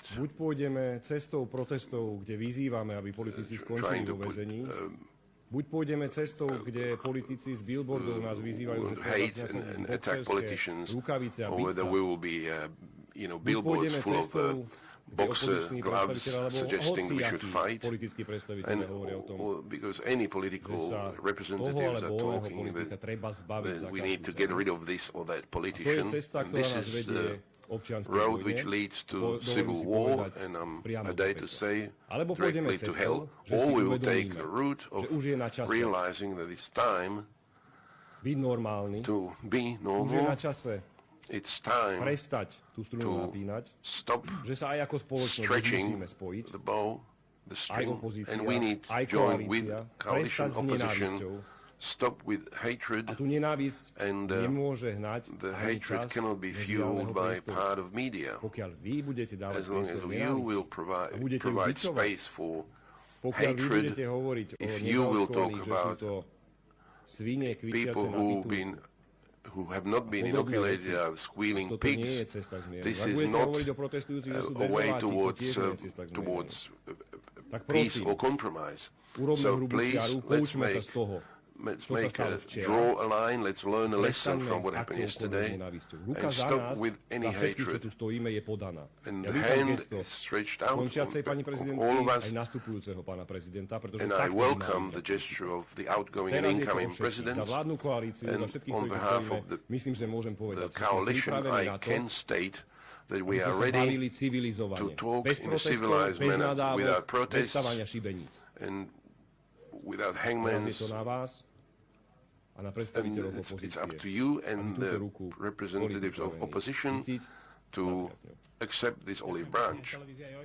Televízia Joj, najskôr pán podpredseda vlády, ak môžem ešte sa pristavím pri zdravotnom stave pána premiéra. Môžete potvrdiť, že v blízkom období ešte teda čaká ďalší operačný zákrok, zároveň či je pri vedomí, či komunikuje, či komunikoval s vami napríklad, či to, že zdá sa, vedete po ňom dočasne vládu, je jeho vôľou, alebo v takomto stave, aby sa týmito vecami zapodieval, ešte nie je. Zároveň mám pocit, že nepadlo, čo je záverom rokovania Bezpečnostnej rady a vlády, či ste prijali nejaké opatrenia, a potom by som mal ešte otázku na pána Eštoka. Then I'll have a question to Mr. Eštok. Very briefly, I'll start at the end. You might have to remind me when you asked at the beginning. Minister presented measures that were discussed at the Security Council. At the same time, I'd like to thank to the health minister who organized a very effective healthcare or treatment. And I think at present I have no information about the need for additional surgery. The risks are here. In case of shot wound, the kinetic energy of the bullet is great, and in this case, the trajectory of the injury was non-traditional, if I may say so, and this what caused the greater than usual extent of injuries. The Prime Minister, since he is in serious condition, has limited communication capability. We try not to stress him with other than medical treatment. And we have rules in the Constitution and everything that all ministers and deputy prime ministers have sufficient competencies to run the business until we come up with unusual constitutional problem. Question to the interior minister, I don't want to debate whether everything was adequate, but we've seen in the past with Mr. Liška, the minister has also left his office. Are you also thinking of retiring from function? What I'm thinking is to guarantee the security to all constitutional representatives, the coalition, the opposition and media. This is what I was honestly thinking about. If it transpires that we have failed somewhere, and I really cannot imagine where a failure could have been made. I'm certainly not stuck to my seat, to my job, but I wouldn't like you to misuse this situation. We are talking today about the fact that there's been an attack on democracy. I don't, the issue. That's the issue, not the. I'm not. Whether I'm in my office or in my post, this is not the issue. I was there. We were in a hospital in Handlova with the deputy prime minister. Everything is being investigated, and also the protection personnel actions will all be looked into. But I don't want to blame. I don't want blame to be placed upon defense forces and security forces. And I'm not going to talk about how we the condition that the security forces were in when we took over government. I'm not going to start accusing people who manage the police for a short while but still being politicians. I would like to remind that I was the interior minister for a few months, and I would like to state that the meeting with citizens, which is something we've been doing daily here in our political party, and this is a demanding task for all security apparatus. And if you have a lone wolf and there is no information exchange between the security forces and because the back investigations, if you look into his expressions or statements in the past, and I haven't come across one statement by this person that could indicate this sort of outcome. The lone wolf scenario is always the most difficult to uncover, to face with, and I see absolutely no reason to question the Minister of Interior's actions and his performance. But the job here is to ensure security. See, the emotions run so high, and we don't know what may happen in the next few minutes, next few hours. We need to calm the situation down and get back to a normal, decent Slovakia that we've been used to.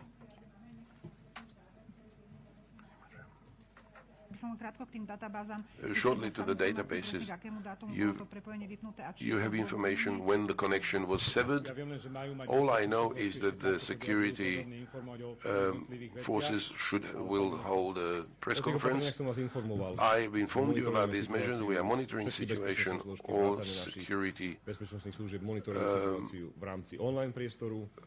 all law enforcement are monitoring the online space, and all potential perpetrators will be identified, apprehended, interviewed.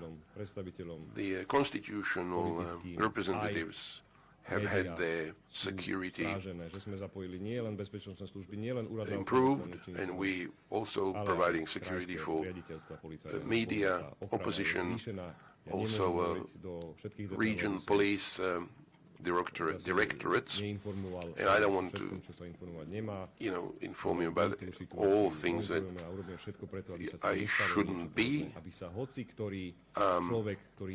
but we cannot again have a situation for someone who disagrees with your opinion to be able to take a weapon, as happened yesterday.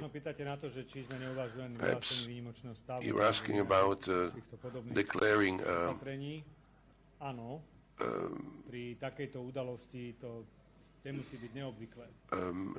special regime, but we've decided not wanting to go to restrict human rights. We want to calm down the society, first and foremost, and beef up the law enforcement presence. We feel that this is the more correct approach, and if the situation would deteriorate, I guess with Mrs. Sakova, the deputy head of the Security Council, we can take up these measures as well. But we wanted to avoid this and give an opportunity for everybody to calm down, and I'm sure that if we run a survey today, 99% of Slovak population, and not only Slovakia, would elect to live there in peace. Interior Minister. I could ask you, you've presented a portrait of the suspected gunman as a man who is supportive of the opposition's policies and an opponent of the government policies, but his social media profile suggests he's actually rather closer to Prime Minister Fico in his views, particularly his pro-Russian views, his links to this battalions, paramilitary groups. I just wondered how you could answer the apparent contradiction there. But I also wanted to ask the Defence Minister, if I may. There's a lot of talk today about the need for calm. Sorry. So I said there's been a lot of talk today about the need for calm and the suggestion that the opposition and media here have been inflaming the situation in Slovakia, creating tensions. I just wondered, given that Mr. Fico himself often uses very confrontational language, inflammatory language himself, would you agree that he is at least, or the government is at least partially to blame for the tensions in Slovak society right now? Pani redaktorka, pani kolegyňa, sú to dve časti tej otázky. There are two parts to your question.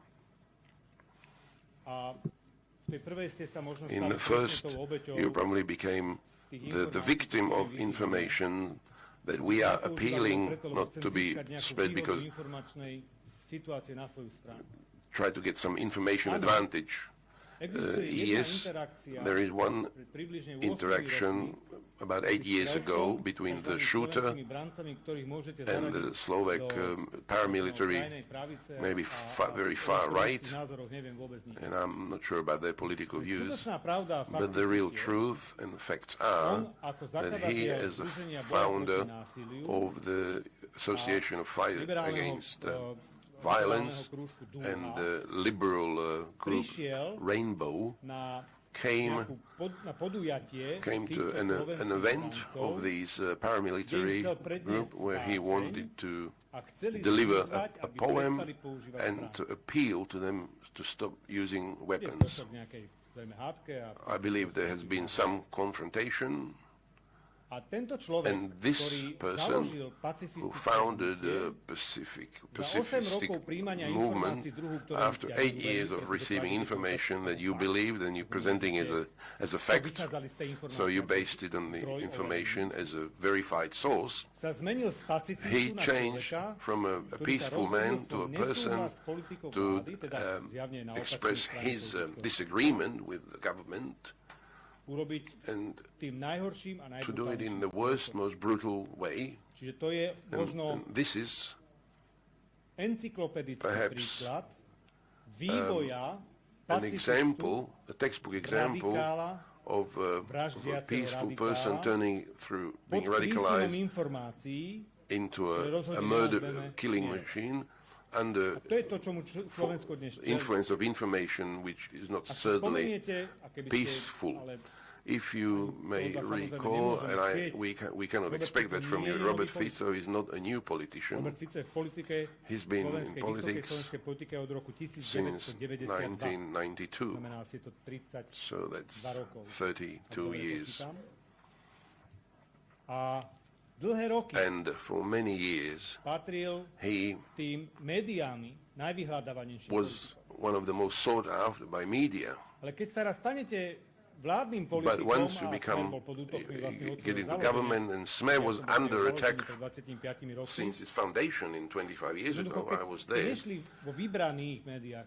If you didn't have the same opinion with the selected media, then the criticism came. If you, despite the public criticism, still won election, then there was this reconsideration. How can we criticize them? They still won the election. So they tried to play harder and harder until we got into a situation when for a period of 3 years between 2020 and 23 there was a lot of efforts for retribution, to abuse the penal code. The former government accused him 4 times, but not for corruption, which he was often accused of, but for his expressions and the comments on the Supreme Court ruling. Second time, there was the accusation was for presenting to our left-wing Deputy Speaker, Luboš Blaha. Third time it was for him attending a protest. Imagine that you, in your country, during a protest, and before its beginning, organized by opposition, the police came and arrested him. Well, they threatened, so he went voluntarily. How would you feel that the leader of opposition gets arrested shortly before? Fourth time he was charged. He mentioned it about two other politicians. He said that they committed a tax crime, which one of them has admitted to. And this is what he was accused of 4 times. So for a public expression of his opinion, even if this didn't succeed, through all of these, he won elections for the 4th time and put together a government. So the frustrated part of political spectre or media, whatever, they started on the 6th month hunt with this is what happened yesterday.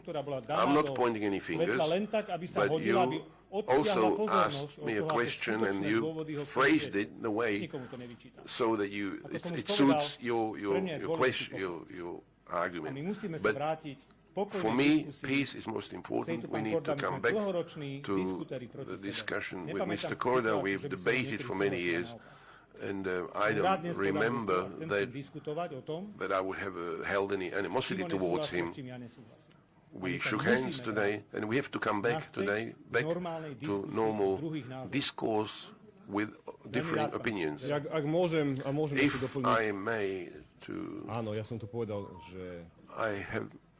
I did mention that the perpetrator was not a member of any radicalized group. The only group he was a member of was the Association of Slovak Writers. He was not left or right. He was interested in politics.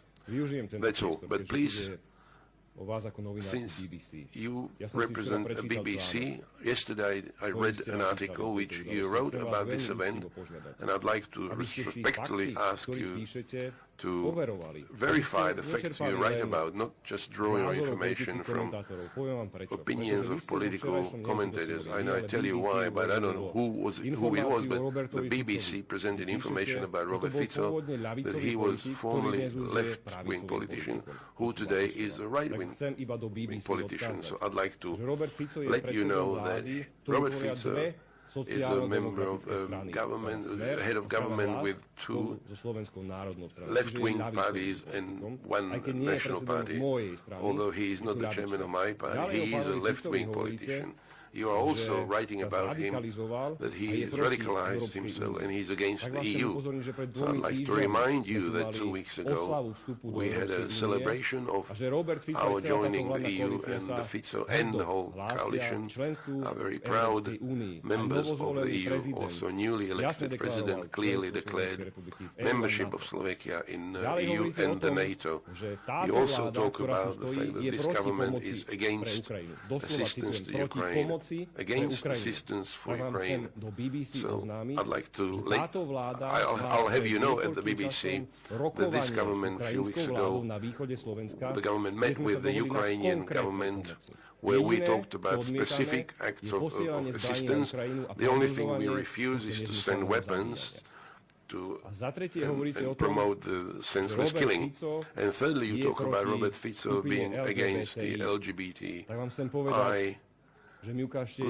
So please show me just one single statement made by him aimed against this group. On the contrary, I would like to say that this government is prepared to support the standard rights in terms of health documentation, inheritances, and so on. So please verify your information that you as BBC disseminate about Slovakia, because in this case I must say that the BBC was lying, and I'm very sorry about that. I understand that you may not have verified this information, or from colleagues that some of them may be in this room, but what BBC wrote was a lie, and I'd like to ask you to make an official correction. 3 last questions. Chcem sa ešte vrátiť k tomu samotnému útoku. Vy ste zatiaľ hovorili, že tam teda bola maximálna možná ochrana a zároveň tam nevidíte žiadne zlyhania. Zároveň ale už doteraz prenikli jednak fotografie jeho ako na vystúpeniach slovenských bráncov, čo vieme, aká je skupina s pánom Kaliňákom, sme sa o nej rozprávali ešte, keď bol minister vnútra. Vieme, že bol opakovaný na protestoch proti vláde, minimálne 2-krát pri výjazdových rokovaniach vlády bol účastný na tých protestoch. Čiže Robert Fico v podstate pred mesiacom hovoril, že má obavy, že členom vlády hrozí nebezpečenstvo, že možno naňho bude útok. Dve základné otázky, ako je možné, že k tomuto útoku teda došlo, a druhá informácia, mali ste tu aj predstaviteľov tajných služieb, mali v merku alebo mali informácie o tom, že takýto človek je, lebo aj na tom pri tom útoku to bola pomerne malá skupina, jeden z dôchodcov tam mal zbraň a zautočil na premiéra, padlo 4 alebo 5 rán. Neviem, vy ste počúvali, čo teraz povedal podpredseda vlády a minister obrany, Did you listen to what the Deputy Prime Minister was talking about? Do you know why he was in the meeting 8 years ago? That he was not a member of this group, but the way he was there, he tried to convince them to put down their arms. So then your question does make much sense. Well, he was on the photographs. Myslíte, že máme teraz monitorovať všetkých? You think we need to monitor all people who attend protests? Do you think it is correct from all political parties to treat as a possible security risk? Can you imagine that the representatives of one non-parliamentary party would be treated as a security risk? Please ask, but if you ask logical things, once we tell you that he was not a member of this paramilitary group and he was trying to calm them down, and you ask me about us monitoring all people attending protests. Are you sure you understand what you are asking? I don't want to have a conflict here. Well, let's just not talk, let's not continue the discussion like this. I reject this narrative that someone who disagrees with government policy decides to shoot was moved to question whether security forces have failed. I'm telling you clearly they have not. And once again, upokojme sa. Please, let's calm down. Nešpičkujme tú atmosféru tak, let's not ako to vašimi otázkami, pán Cerebrák. Exacerbate things by your questions. Only 2 things can happen. We will either close all politicians in a golden cage, or we will continue doing what was typical for Slovakia, to work with citizens, deal with their real problems, and discuss. And this is where you increase the risk. But when Robert Fico talked about the fact that he feels that this may have a tragic end, what did you do then? Let's, I don't want to be the bad guy here. You can look to monitoring of the responses by media and the general public. This is all I wanted to say. We cannot allow the fear to close us in cages where everybody would be protected, and we will never find out what problems people really have. Let's move back to Slovakia that we all remember, where people weren't afraid to walk along the streets. Thank you. Last 2 questions. Czech television. In 3 weeks, EU elections, government a decision been made in terms of restricting the campaign? Because in the past it was very strong. You relied a lot on it. Is there any pressure on politicians to sort of reduce their campaigning? Is there will be a reassessment of the campaign itself, but I don't think that we would be changing the policy which we always promoted, which was a direct dialogue with citizens. at the moment, the Prime Minister, his condition is serious, and we really didn't have any thoughts about most other issues. We only hope that the situation will improve, and we will inform you. And since we have a Czech television here, this is one of the things which I always wanted to say, that sometimes if you have guests who talk about Slovakia on the Czech TV, let's have a balanced information even in your media. You know what I'm talking about. We will certainly dampen our campaign activities for the upcoming period. I'd like to appeal to other parties to do so in terms of calming down.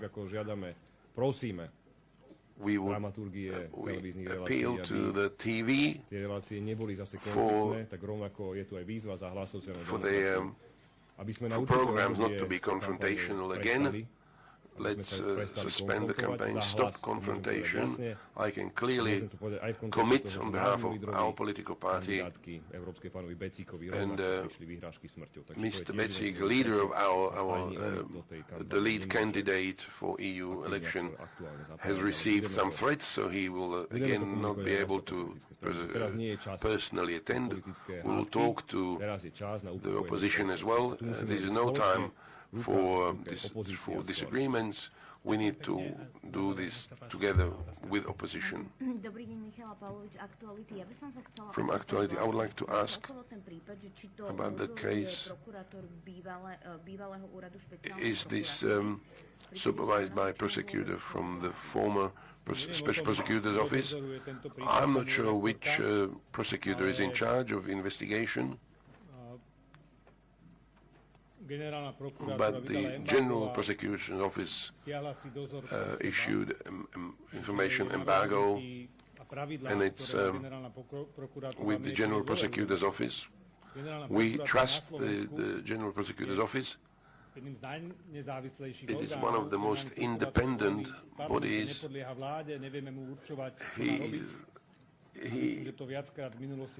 He is free of any political influence. He is elected by the parliament. Some people may not like some of his decisions, but this is life. I don't know who is the supervising prosecutor, and they have my full confidence.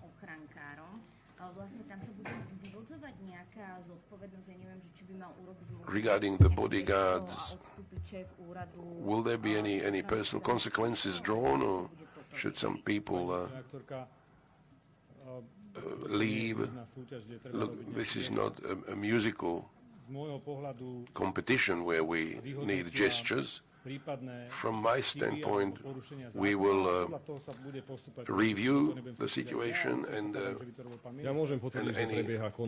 everything will take its due course. But if you're asking about the director, do you know where he was yesterday? He was in Handlova. Do you know which suit he was? He was all covered with blood, because unlike people whom you give platform, he was he was in the middle of it. He was next to the Prime Minister, and since he joined the office, he will do everything not to buy luxury cars with red leather seats, but make sure that the bodyguards receive proper treatment, training, and we don't need to worry about who will be looking after the constitutional representative. This is the director. He was all covered with blood, unlike people who you talk to on media and who present themselves as experts. Thank you. Ja ju akceptujem. Nechali ma samého v tom. Poďme.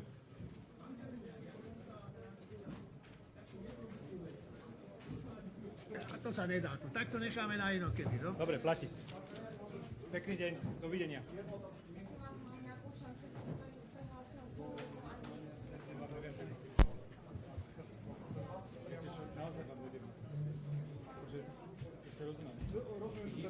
veci, ktoré musím teraz ešte ako obrovské množstvo.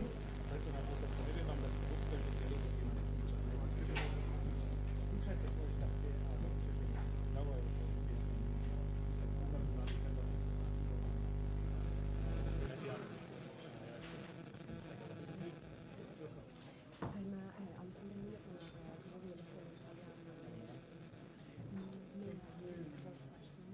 nič.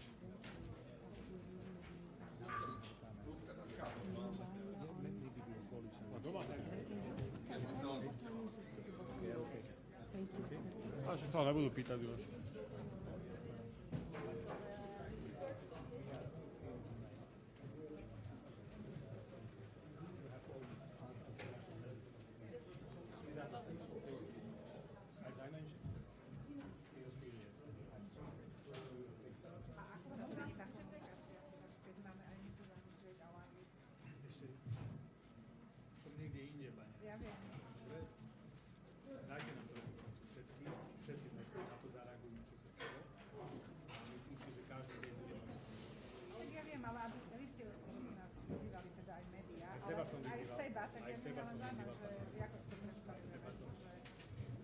Viete čo, nakoľko tu nie som prvý deň, tak som vám povedal, že pamätám si časy, kedy pred rokom 2010 prišla radikalizácia do slovenskej politiky. Viete, o čom často hovorím? Ale práve kvôli tomu, lebo hľadali iba tú názoru, ako poraziť, sa nedá ľudským emóciám.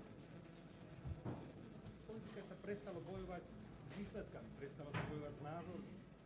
Začalo sa bojovať užívanosť nadávkami. To nie je tým, že máme globálne otepovanie. Čiže tým pádom je to stratiteľné na rozdiel z globálneho otepovania. Tak vám ďakujem.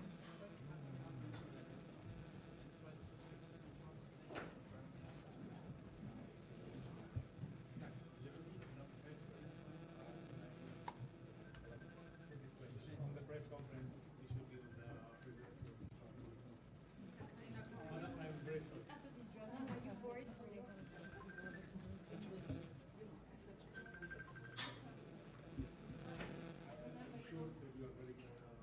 Coming up, we're hoping to be hearing live from the hospital in Slovakia that's treating the country's prime minister following yesterday's shooting.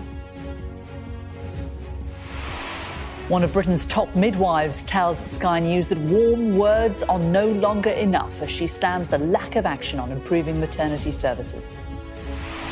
And we go live to Devon to talk to someone who's been helping hand out water bottles amid those contamination concerns. It's the highest number of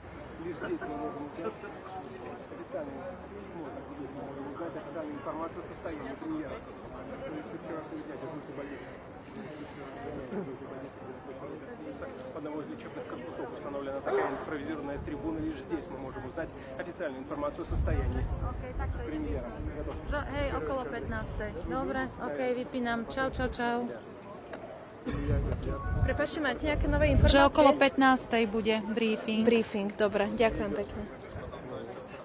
Domino, vyplá som to ešte, hej.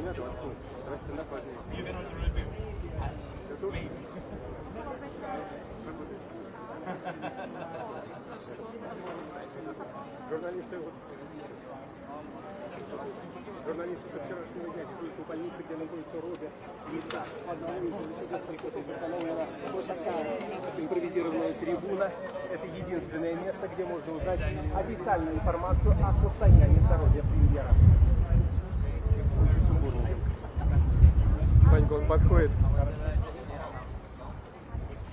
Он мимо проходит. Давай тогда тебя.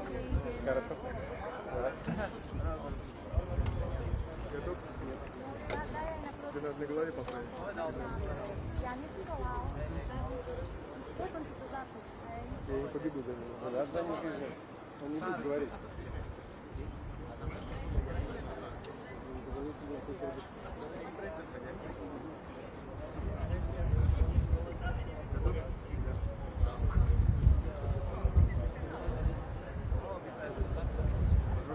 Вчерашнего дня дежурит у больницы, где находится Роберт Фиco. В одного из лечебных корпусов установлена такая импровизированная трибуна. Это единственное место, где мы можем узнать официальную информацию о состоянии здоровья премьера. на главе так принял. Ну а что я тебе должен сделать? Ну я показываю. Давай попробуем повторить, пока ветры не свои.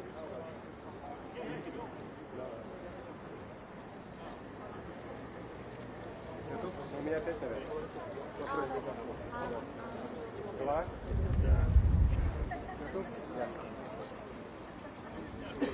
Журналисты со вчерашнего дня дежурят в больнице, где находится Роберт Фицо.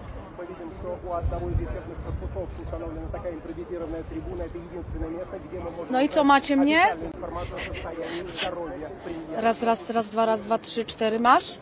4, 5, 6, 7, 8, 9, 10 jest okej.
lebo toto je lepšie.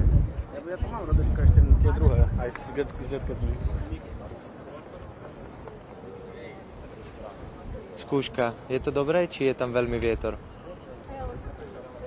Dobrý vietor? Malý, hej? OK.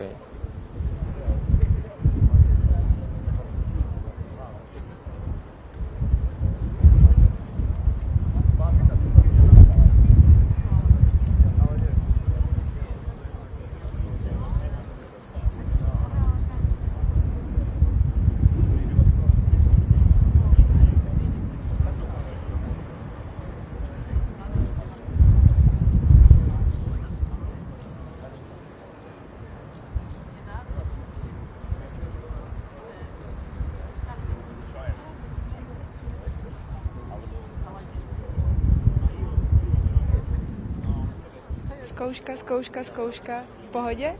Vítr velký? Nebo mě slyšíš?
One, two.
Ja. 30 minút. 1, 2, 3 skúška, raz, 2, 3. Rozprávam niečo. I'm talking to you. Good. I should turn on the microphones probably because we will not be able to get here. So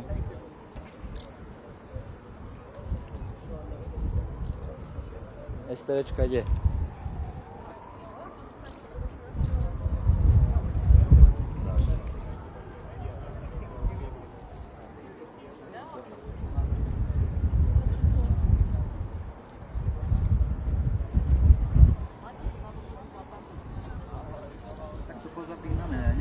Kábel, títo majú kábel, STVčku. To neviem, kde sa zapína. Ani divá sviňa nevie. Je zapnuté.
这样的你根本拍不到。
多数可以看得出呢，都是来自于欧洲邻国的媒体。那斯洛伐克其实也是从多个欧洲邻国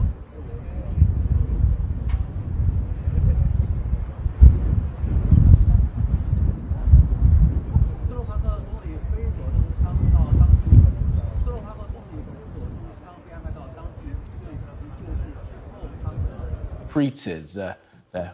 You can see the mics assembled. We're expecting that update from officials sometime this hour. Now, a short while ago, the Deputy Prime Minister of Slovakia revealed that Robert Fico is still very unwell following emergency surgery after yesterday's assassination attempt.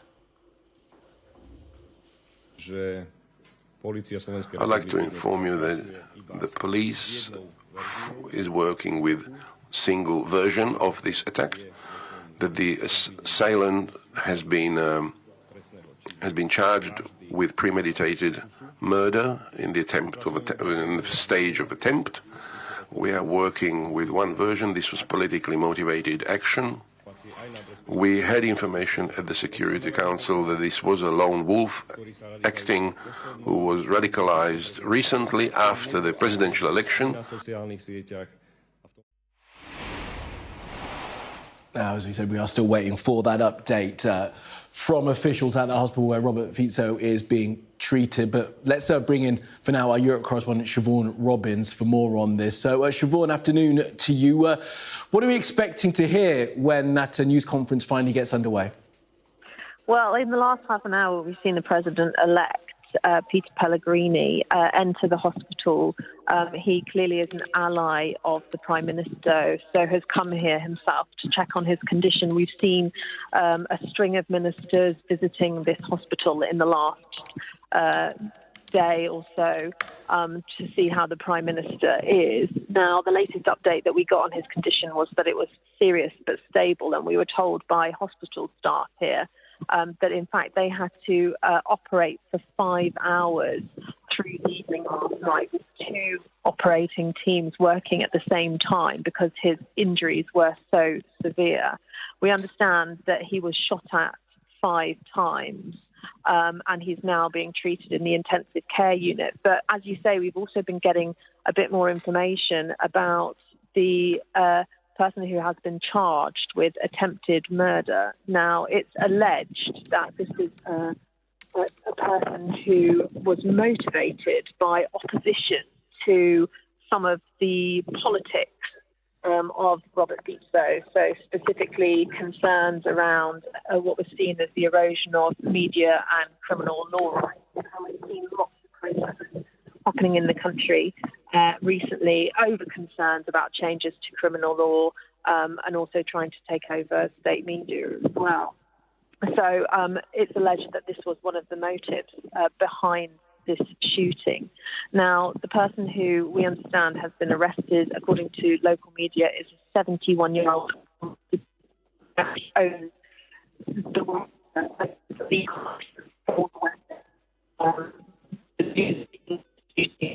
today. But it's in today from various sides of the fence in Slovak politics, so whether they're in Fico's party or in the opposition. And at the moment, everyone seems to be saying the same thing, which is that everyone needs to calm down. There seems to have been a real wake-up call for politicians in this country about how deeply divided it has become. They've seen last year the election campaigning, which was bitter. They've seen presidential election campaigning, and now we're looking towards European election campaigning. And that has just worked to sort of open the schisms within society and make it even more divided. So they're now saying to everyone, we need to calm down. I think because they're concerned that people will see this and someone else might be motivated to carry out another type of attack. So they're saying no one should act anymore, that they can't fall into civil war, that if you have a difference of opinion, you can't solve it with violence. So that is the main messaging today, that they need to come together as a country. All right, Siobhan, for now, do appreciate that update. Look, we're still awaiting that news conference to get underway outside the hospital where Fico is being cared for. As I said earlier, we'll bring that to you live, and of course, we'll speak to Siobhan again later on this hour with the very latest on that assassination attempt on the Slovakian Prime Minister.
Dobrý deň, dámy a páni, vítajte na krátkom tlačovom briefingu zvoleného prezidenta Petra Pellegriniho po tom, čo navštívil pána predsedu vlády. Nech sa páči. Ďakujem veľmi pekne.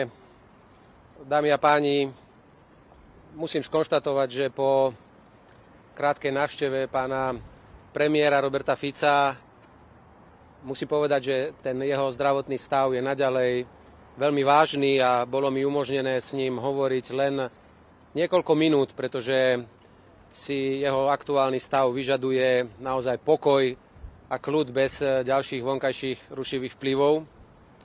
Chcem z tohto miesta naozaj veľmi pekne poďakovať nie len vedeniu Rooseveltovej nemocnice, ale celému zdravotníckemu personálu, ktorý odviedol maximálny výkon. And I would like to thank here to all the professionals from the Roosevelt Hospital who provided all the necessary care to the Prime Minister. And of course, we are with our Prime Minister. He is living the worst hours and days of his life, and we hope that everything goes as we wish and hope, and that he will survive these days, and that we will be able to witness his quick recovery. What I'd like to say here, and I would like to address all the citizens of the Slovak Republic for whom this event yesterday was a grand sensation, to think a little more now, 24 hours after the fact, think more about what actually happened yesterday in Slovakia, so that throughout the whole country, irrespective of our political leanings or religious leanings, we all realized that we crossed a red line here, which has never been crossed since the establishment of the modern incarnation of our country, and that disagreement with the policies of a man, disagreement with the political party, led to one man nearly killing another. Ladies and gentlemen, Prime Minister Robert Fico escaped death by just a hair. If those gunshot wounds were just a few millimeters to either side, we would be talking about him as of the late PM. And so I would like to ask everyone in Slovakia to reject any violence in any form. Please let us not escalate this violence. Please let us not see people supporting either political camp coming together violently. We should realize that in situations like these, we should try to temper our emotions, and we should try to rejoin this divided Slovakia. And I I'm very pleased that we could have today, we could have sent a signal together with the acting president. We could have sent a signal, and I can confirm that in a very short time, representatives of all political parties will be invited to come to the presidential palace, and we will ask them to join a declaration that our political life in Slovakia will come back to normal, where we can argue, but we can argue using arguments.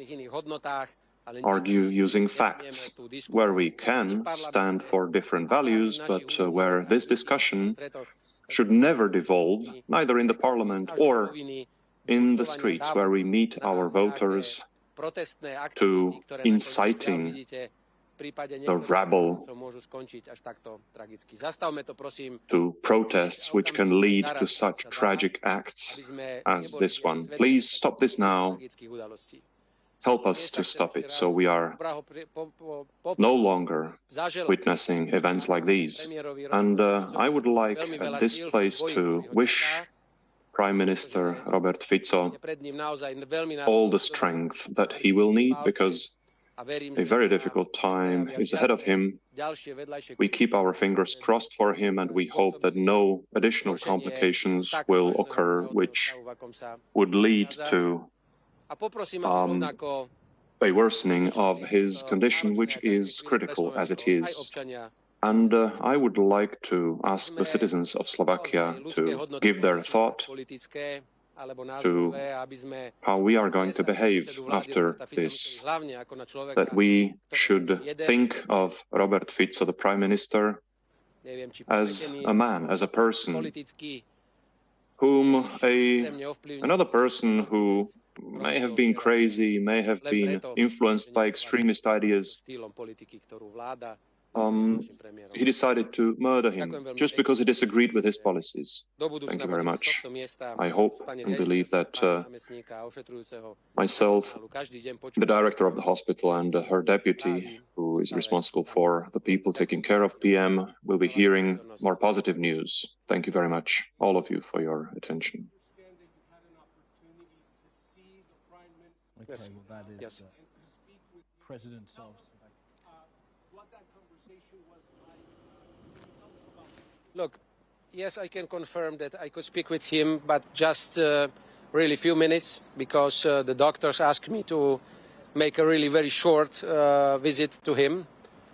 And of course, the situation is now still very critical. And in front of the Prime Minister are now really very difficult hours and days. And, you know, it was a very personal discussion about how he feels, and that I am very happy that he survived. I told him that we stand behind him and we think about him, and we're sending him a lot of energy, that he will handle this very difficult situation. So it was such a kind of discussion, very personal. I know him over 20 years, so it was quite logically that we will speak about this kind of things.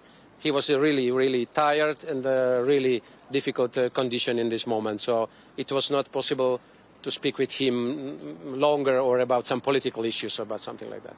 What does that mean for the continuity of government here in Slovakia? Is there an apparatus of line of succession now? Now that he's incapacitated, who will handle the business of government right now? Look, the government and the coalition is very solid, and I think the Prime Minister, I hope in the next days, will be able to also do his decisions as a Prime Minister, but in the meantime, one of the Deputy Prime Minister will take over all the duties, and the government will work. As you saw also today, there was a government meeting, and I think this will also continue every week like normally. Of course, it's a very specific situation. I would like to say maybe that because of the accident from yesterday, it will be atmosphere before and the situation after this terrible accident of yesterday. And the only next days will show us how we, not the politicians, but also the media and the society, how we will be able to handle this. And if we really understand that this is something which is over any line, and we have to calm down the situation in the society.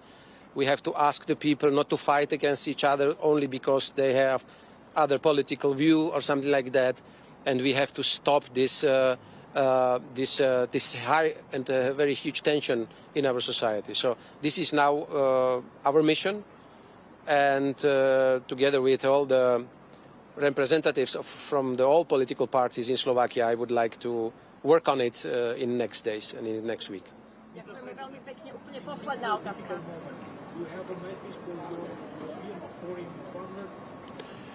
Of course, I would like to say that I hope that our allies and our neighbors are standing behind us and with us.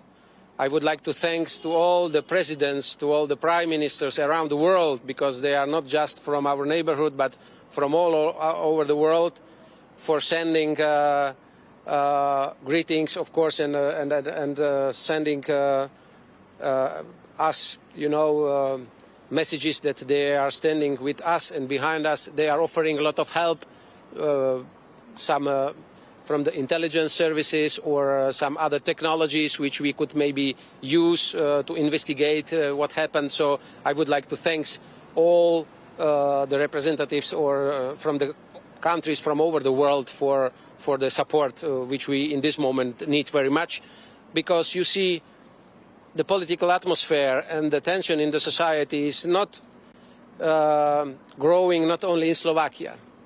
We saw also an attack on a politician activist who was campaigning for the European election in Germany a few days ago. So I think this is not only an issue or a problem of Slovakia.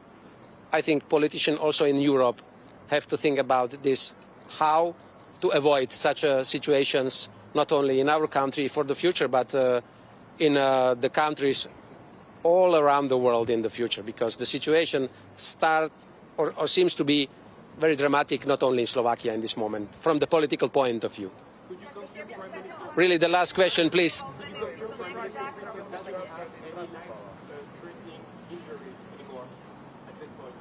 From yesterday, if there was some other surgery from yesterday, you asking, or some? No, if there is still a life-threatening injury right now. Of course. As I mentioned, it is a very difficult situation, and next hours and days will show us if his body will solve it, because you can get an infection, you can have some other troubles with this. Of course, I'm not a doctor, of course, but we would not like to go deeper into the details. But in this moment, it is a very difficult situation, and we cannot say in this moment that the Prime Minister is completely safe. But he is conscious and he is speaking right now. You said that. He is conscious and he's speaking. No, the last comment, he is able to speak, but only few sentences, and then he's really, really tired because he's under some medication. So, of course, it is very difficult for him. But I had the chance that I came in the right moment when he was able to speak with me a few sentences. But the situation is very critical, and we have to give him a lot of energy and think and be positive. Okay, thank you very much. No, we cannot continue. No. Thank you very much. Well, there you have it, the end of that news conference by the Slovakian President-elect Peter Pellegrini, saying that Robert Fico, the Prime Minister who has survived an assassination attempt shot 3 times yesterday, is living the worst days of his life, but is able to talk. He was able to speak with the president yesterday just for a few moments, and the president's sharing there with journalists that he sent him energy and kindness, and told him that they were all behind him. Peter Pellegrini then going on to talk a little bit about the situation that Slovakia finds himself finds itself in right now, saying that we are divided, all parties now needs to come together, and announcing that there would, in fact, be a meeting of all political parties from Slovakia going to the presidential palace to sign a declaration, he said, that would normalise political discourse. He called for there not to be an escalation in violence, saying that people need to realise that there are arguments that should never rise to the level of one man wanting to kill another man because they don't agree with each other politically. Let's bring in our Europe correspondent, Siobhan Robbins, now, who is in Slovakia for us. Siobhan, great to have you with us. So look, Peter Pellegrini there with that update that, unfortunately, I'm being told that Siobhan is very close to being with us, so I'm going to continue telling you about the news conference that we heard from Peter Pellegrini there. After talking about trying to make sure that Slovakia comes together and reduces any political violence, there's no need to escalate, the president said. He then went on to talk about political violence being something of a Europe-wide thing, a Europe-wide issue. He mentioned a German politician that had been attacked recently, a German politician that was campaigning for the upcoming European elections that are going to be held in June. Peter Pellegrini saying that Robert Fico is still under medication, but was able to talk. He is very tired. He's unwell, but he is going to, I think, in the president's words, be able to pull through this. But the president hoping that what will happen then is that the country comes together and there will be, for Slovakians, a moment before the assassination attempt on the Prime Minister and a time after. All right, we're going to stay with the story throughout the afternoon, of course, but for now, let's take a short break.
Hello and welcome back. We have just heard an update from the President-elect of Slovakia, Peter Pellegrini, on the condition of the Slovakian Prime Minister, Robert Fico, who survived an assassination attempt yesterday. And Mr. Pellegrini telling us he's been able to speak to Mr. Fico, and while not able to talk for very long because he's very tired, they were able to exchange a few words. He said he sent him kindness and energy, but that he had to leave him because he was under a lot of medication. The president-elect also saying that in light of what happened, Slovakia must move forward as a nation. He said that they've crossed a line. They had a disagreement with policy which resulted in one man trying to kill another, and Slovakia must move past that. He said that there will now hopefully be a moment before yesterday and a moment afterwards. He also announced that he's going to bring together all political parties, governments,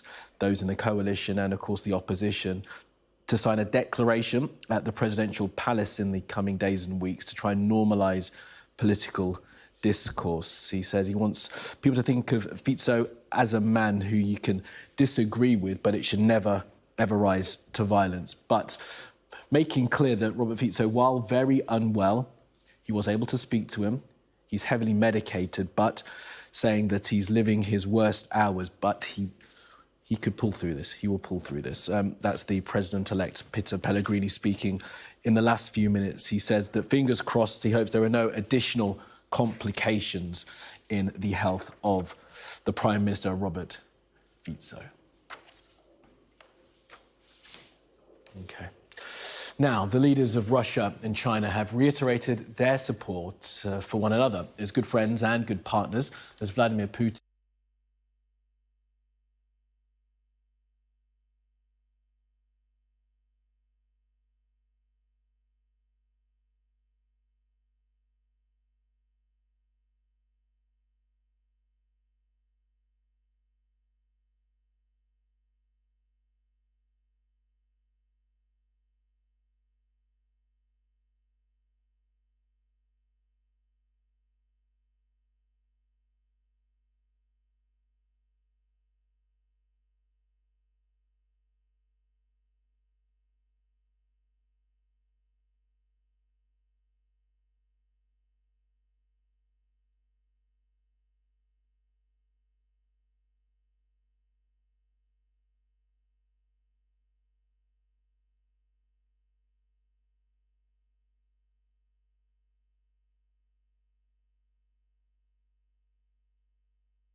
Minuta vraj.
Dámy a páni, vítam vás na tlačovej besede prezídia policajného zboru. Pôvodne mali byť témou informácie k trestnému konaniu v súvislosti so včerajšou udalosťou, no medzičasom dozor vykonávajúca generálna prokuratúra vydala na informovanie o priebehu konania embargo, čo musíme samozrejme rešpektovať, preto vám poskytneme informácie o činnosti polície. Informácie vám poskytnú prezident policajného zboru Ľubomír Solák, viceprezident policajného zboru pre službu kriminálnej polície a migráciu Ivan Habšták, viceprezident policajného zboru pre vnútorný poriadok a bezpečnosť Rastislav Polakovič. A teraz odovzdávam slovo prezidentovi policajného zboru. Pán prezident, nech sa páči. Ďakujem pekne. Dovolte mi, aby sme vás v krátkosti oboznámili so situáciou, ktorá sa udiala včerajšieho dňa a s procesmi, ktoré sú s touto situáciou spojené vo vzťahu k prijatým bezpečnostným opatreniam, ktoré v podstate už vyplynuli z udalostí, ktoré sa diali minulý týždeň v súvislosti s bombovými hrozbami. Vás bude informovať pán viceprezident Polakovič. Šťastí k vyšetrovaniu pokusu úkladnej vraždy na premiéra Slovenskej republiky vám naozaj veľmi strohé informácie podá pán viceprezident Habšták a ja potom v krátkosti vám ešte poviem ďalšie okolnosti, ktoré nejakým spôsobom sa vyvíjajú, pretože je to veľmi intenzívne od včerajšieho dňa. Takže poprosím, nech sa páči, pán viceprezident. Ďakujem za slovo, pán prezident. Ja by som sa radšej, aj napriek tomu, že si povedal, že niečo poviem danej veci, držal dohody s generálnou prokuratúrou, ktorá nás žiadala o to, aby sme danej veci nekomunikovali. Preto vás poprosím, ak by ste vaše otázky smerovali na generálnu prokuratúru. Ďakujem za mňa. Nech sa páči. Ďakujem za slovo. Vážené dámy, vážení páni, ako už tu spomínal prezident policajného zboru, my už dlhšiu dobu bojujeme s útokmi, ktoré smerovali na školy. Včerajší deň zase dôsledne preveril činnosť policajného zboru. Navýšili sme monitoring osôb a miest, kde by mohlo dôjsť nejakým potenciálnym hrozbám. Taktiež zvýšený monitoring bol zaznamenaný alebo zabezpečený zvýšený monitoring v okolí televízií, okolí rôznych denníkov a zabezpečujeme bezpečnosť všetkých poslancov Národnej rady naprieč celého politického spektra a zabezpečujeme ho na území prakticky celého Slovenska vo všetkých regiónoch. V súvislosti so včerajším incidentom nám výrazne narastol podiel super clear to voters of what they have to Right, we're going to interrupt Serena there. We're going to go to Bratislava, where Slovakian police are updating on the situation around the assassination attempt of the Slovakian Prime Minister Robert Fico. Let's listen. We analyze them, and we will do whatever the law allows us to do. We are seeking to identify people who condone this act, and we need to cope with the fact that this requires a huge workload on the part of the police, who face an enormous amount of such expressions on the internet. I would like to add one thing, which is that we cooperate with both the Office for the Protection of Constitutional Officials and other agencies and law enforcement authorities, and we analyze possible measures. Thank you. First question. Can you please tell us whether the suggestion to put the suspect in prison has already been filed? We will stick to the agreement between us and the General Prosecution Service, and we will not comment on the running matter at all. Next question. What I'd like to ask is whether you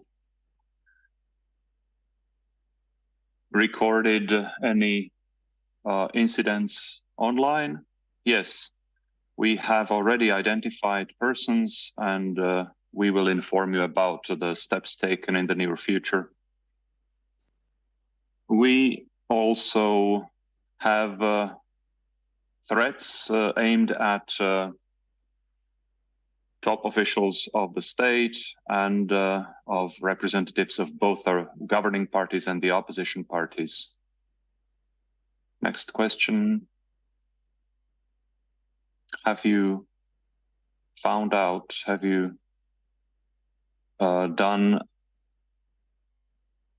how the apprehension took place? Have you looked into that? I will have to refer you to the inspection service of the police. Oh, this was a question about the leak of the video. Was that somebody from the security forces, from the guards? We haven't identified exactly who leaked the video, but we cooperate with the inspection service to take appropriate measures, and I can't tell you at the moment what they will be. Who came in contact with the perpetrator? It was the police. So, including the guards, it was the police officers. There were a number of people who came in contact with him. So, essentially, it was a police officer who made this video and leaked it.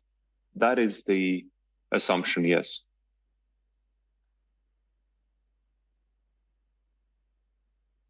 Have you suspended anyone yet? We haven't at the moment.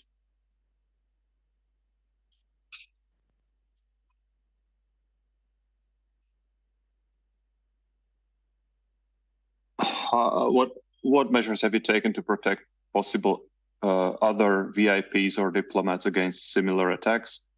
This is something that is being analyzed by the Office for the Protection of Constitutional Officials. So measures have been taken, yes. Can you say exactly what measures of increased protection were taken and who they would apply to? Answer. In agreement with the Office for the Protection of Constitutional Officials, we are cooperating on the matter. All I can say is that there is a greater demand for this service, the protection service offered by the office, and we are also assigning more police officers to the protection of VIPs. Can you confirm that a suspect was apprehended of a threat online? I will not comment on this. About the leak of the information, there is a copy of the ID card of the perpetrator, and this was published by a person who is being investigated for extremism, Daniel Bombitz, who is abroad. How can you explain that people like this can get to information like this, like an ID card of the perpetrator? I cannot explain this, and we will have to wait for the results of the investigation of the inspection service. Question. The information on the internet is saying that a fugitive from Ukraine has also been apprehended. Can this be confirmed? We cannot confirm this, but you will receive information later on. Can you provide additional information about the perpetrator? We really wish to respect the decision of the General Prosecution Service not to provide additional information at this moment. I think there is enough information going around already. Is it true that a psychological profile is being set up of the perpetrator? I don't want to give you the same answer all over again, but in this case, we will not provide additional information at the moment. Do you have any information that in addition to this one perpetrator, more people would or could have been involved? I cannot comment on this. Any more questions?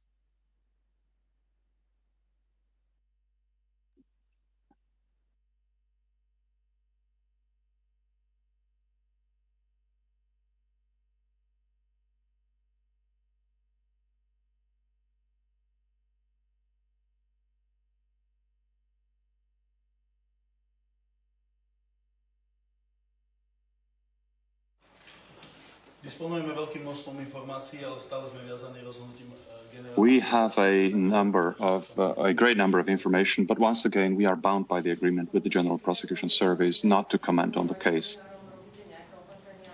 Okay, are you taking measures to protect journalists against possible attacks like these?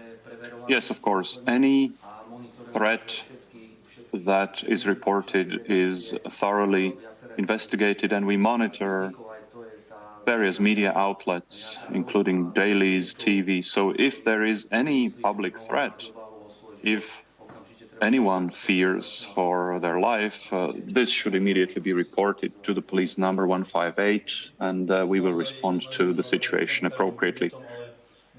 We really want to deal with any report of this case, but it depends on the person who receives the threat to report it.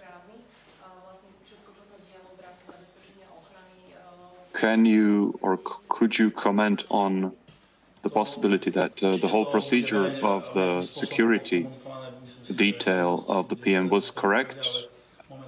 At the moment, this is something that the inspection service is dealing with, is investigating. So in time, you will have answers. Into what the security services, whether there had been any failures by the security services before this attack, whether anything could have been done to prevent this attack. Očakávate, že vyšetrovanie do zabezpečenia tej udalosti poskytne nejaké okolnosti, ako tomu mohlo predísť? Ako mohlo predísť tomuto incidentu?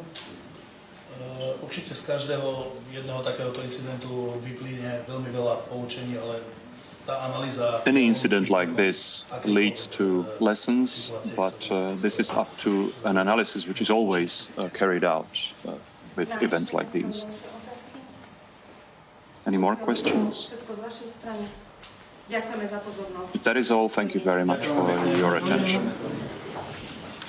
Well, that was police officers in Bratislava, Slovakia, updating members of the press on the investigation into the assassination attempt on the Slovakian Prime Minister, saying a huge amount of work by police to try and find out detail of this individual, and also, interestingly, from the officer there, talking about people on social media who may be condoning what has happened. Also talking about leaked footage of the investigation that was posted on social media. The officer encouraging people not to do so, but saying that that footage may well have come from a police officer themselves. Now, in just the last hour, the president-elect of Slovakia said that Prime Minister Robert Fico is able to talk, but is very tired.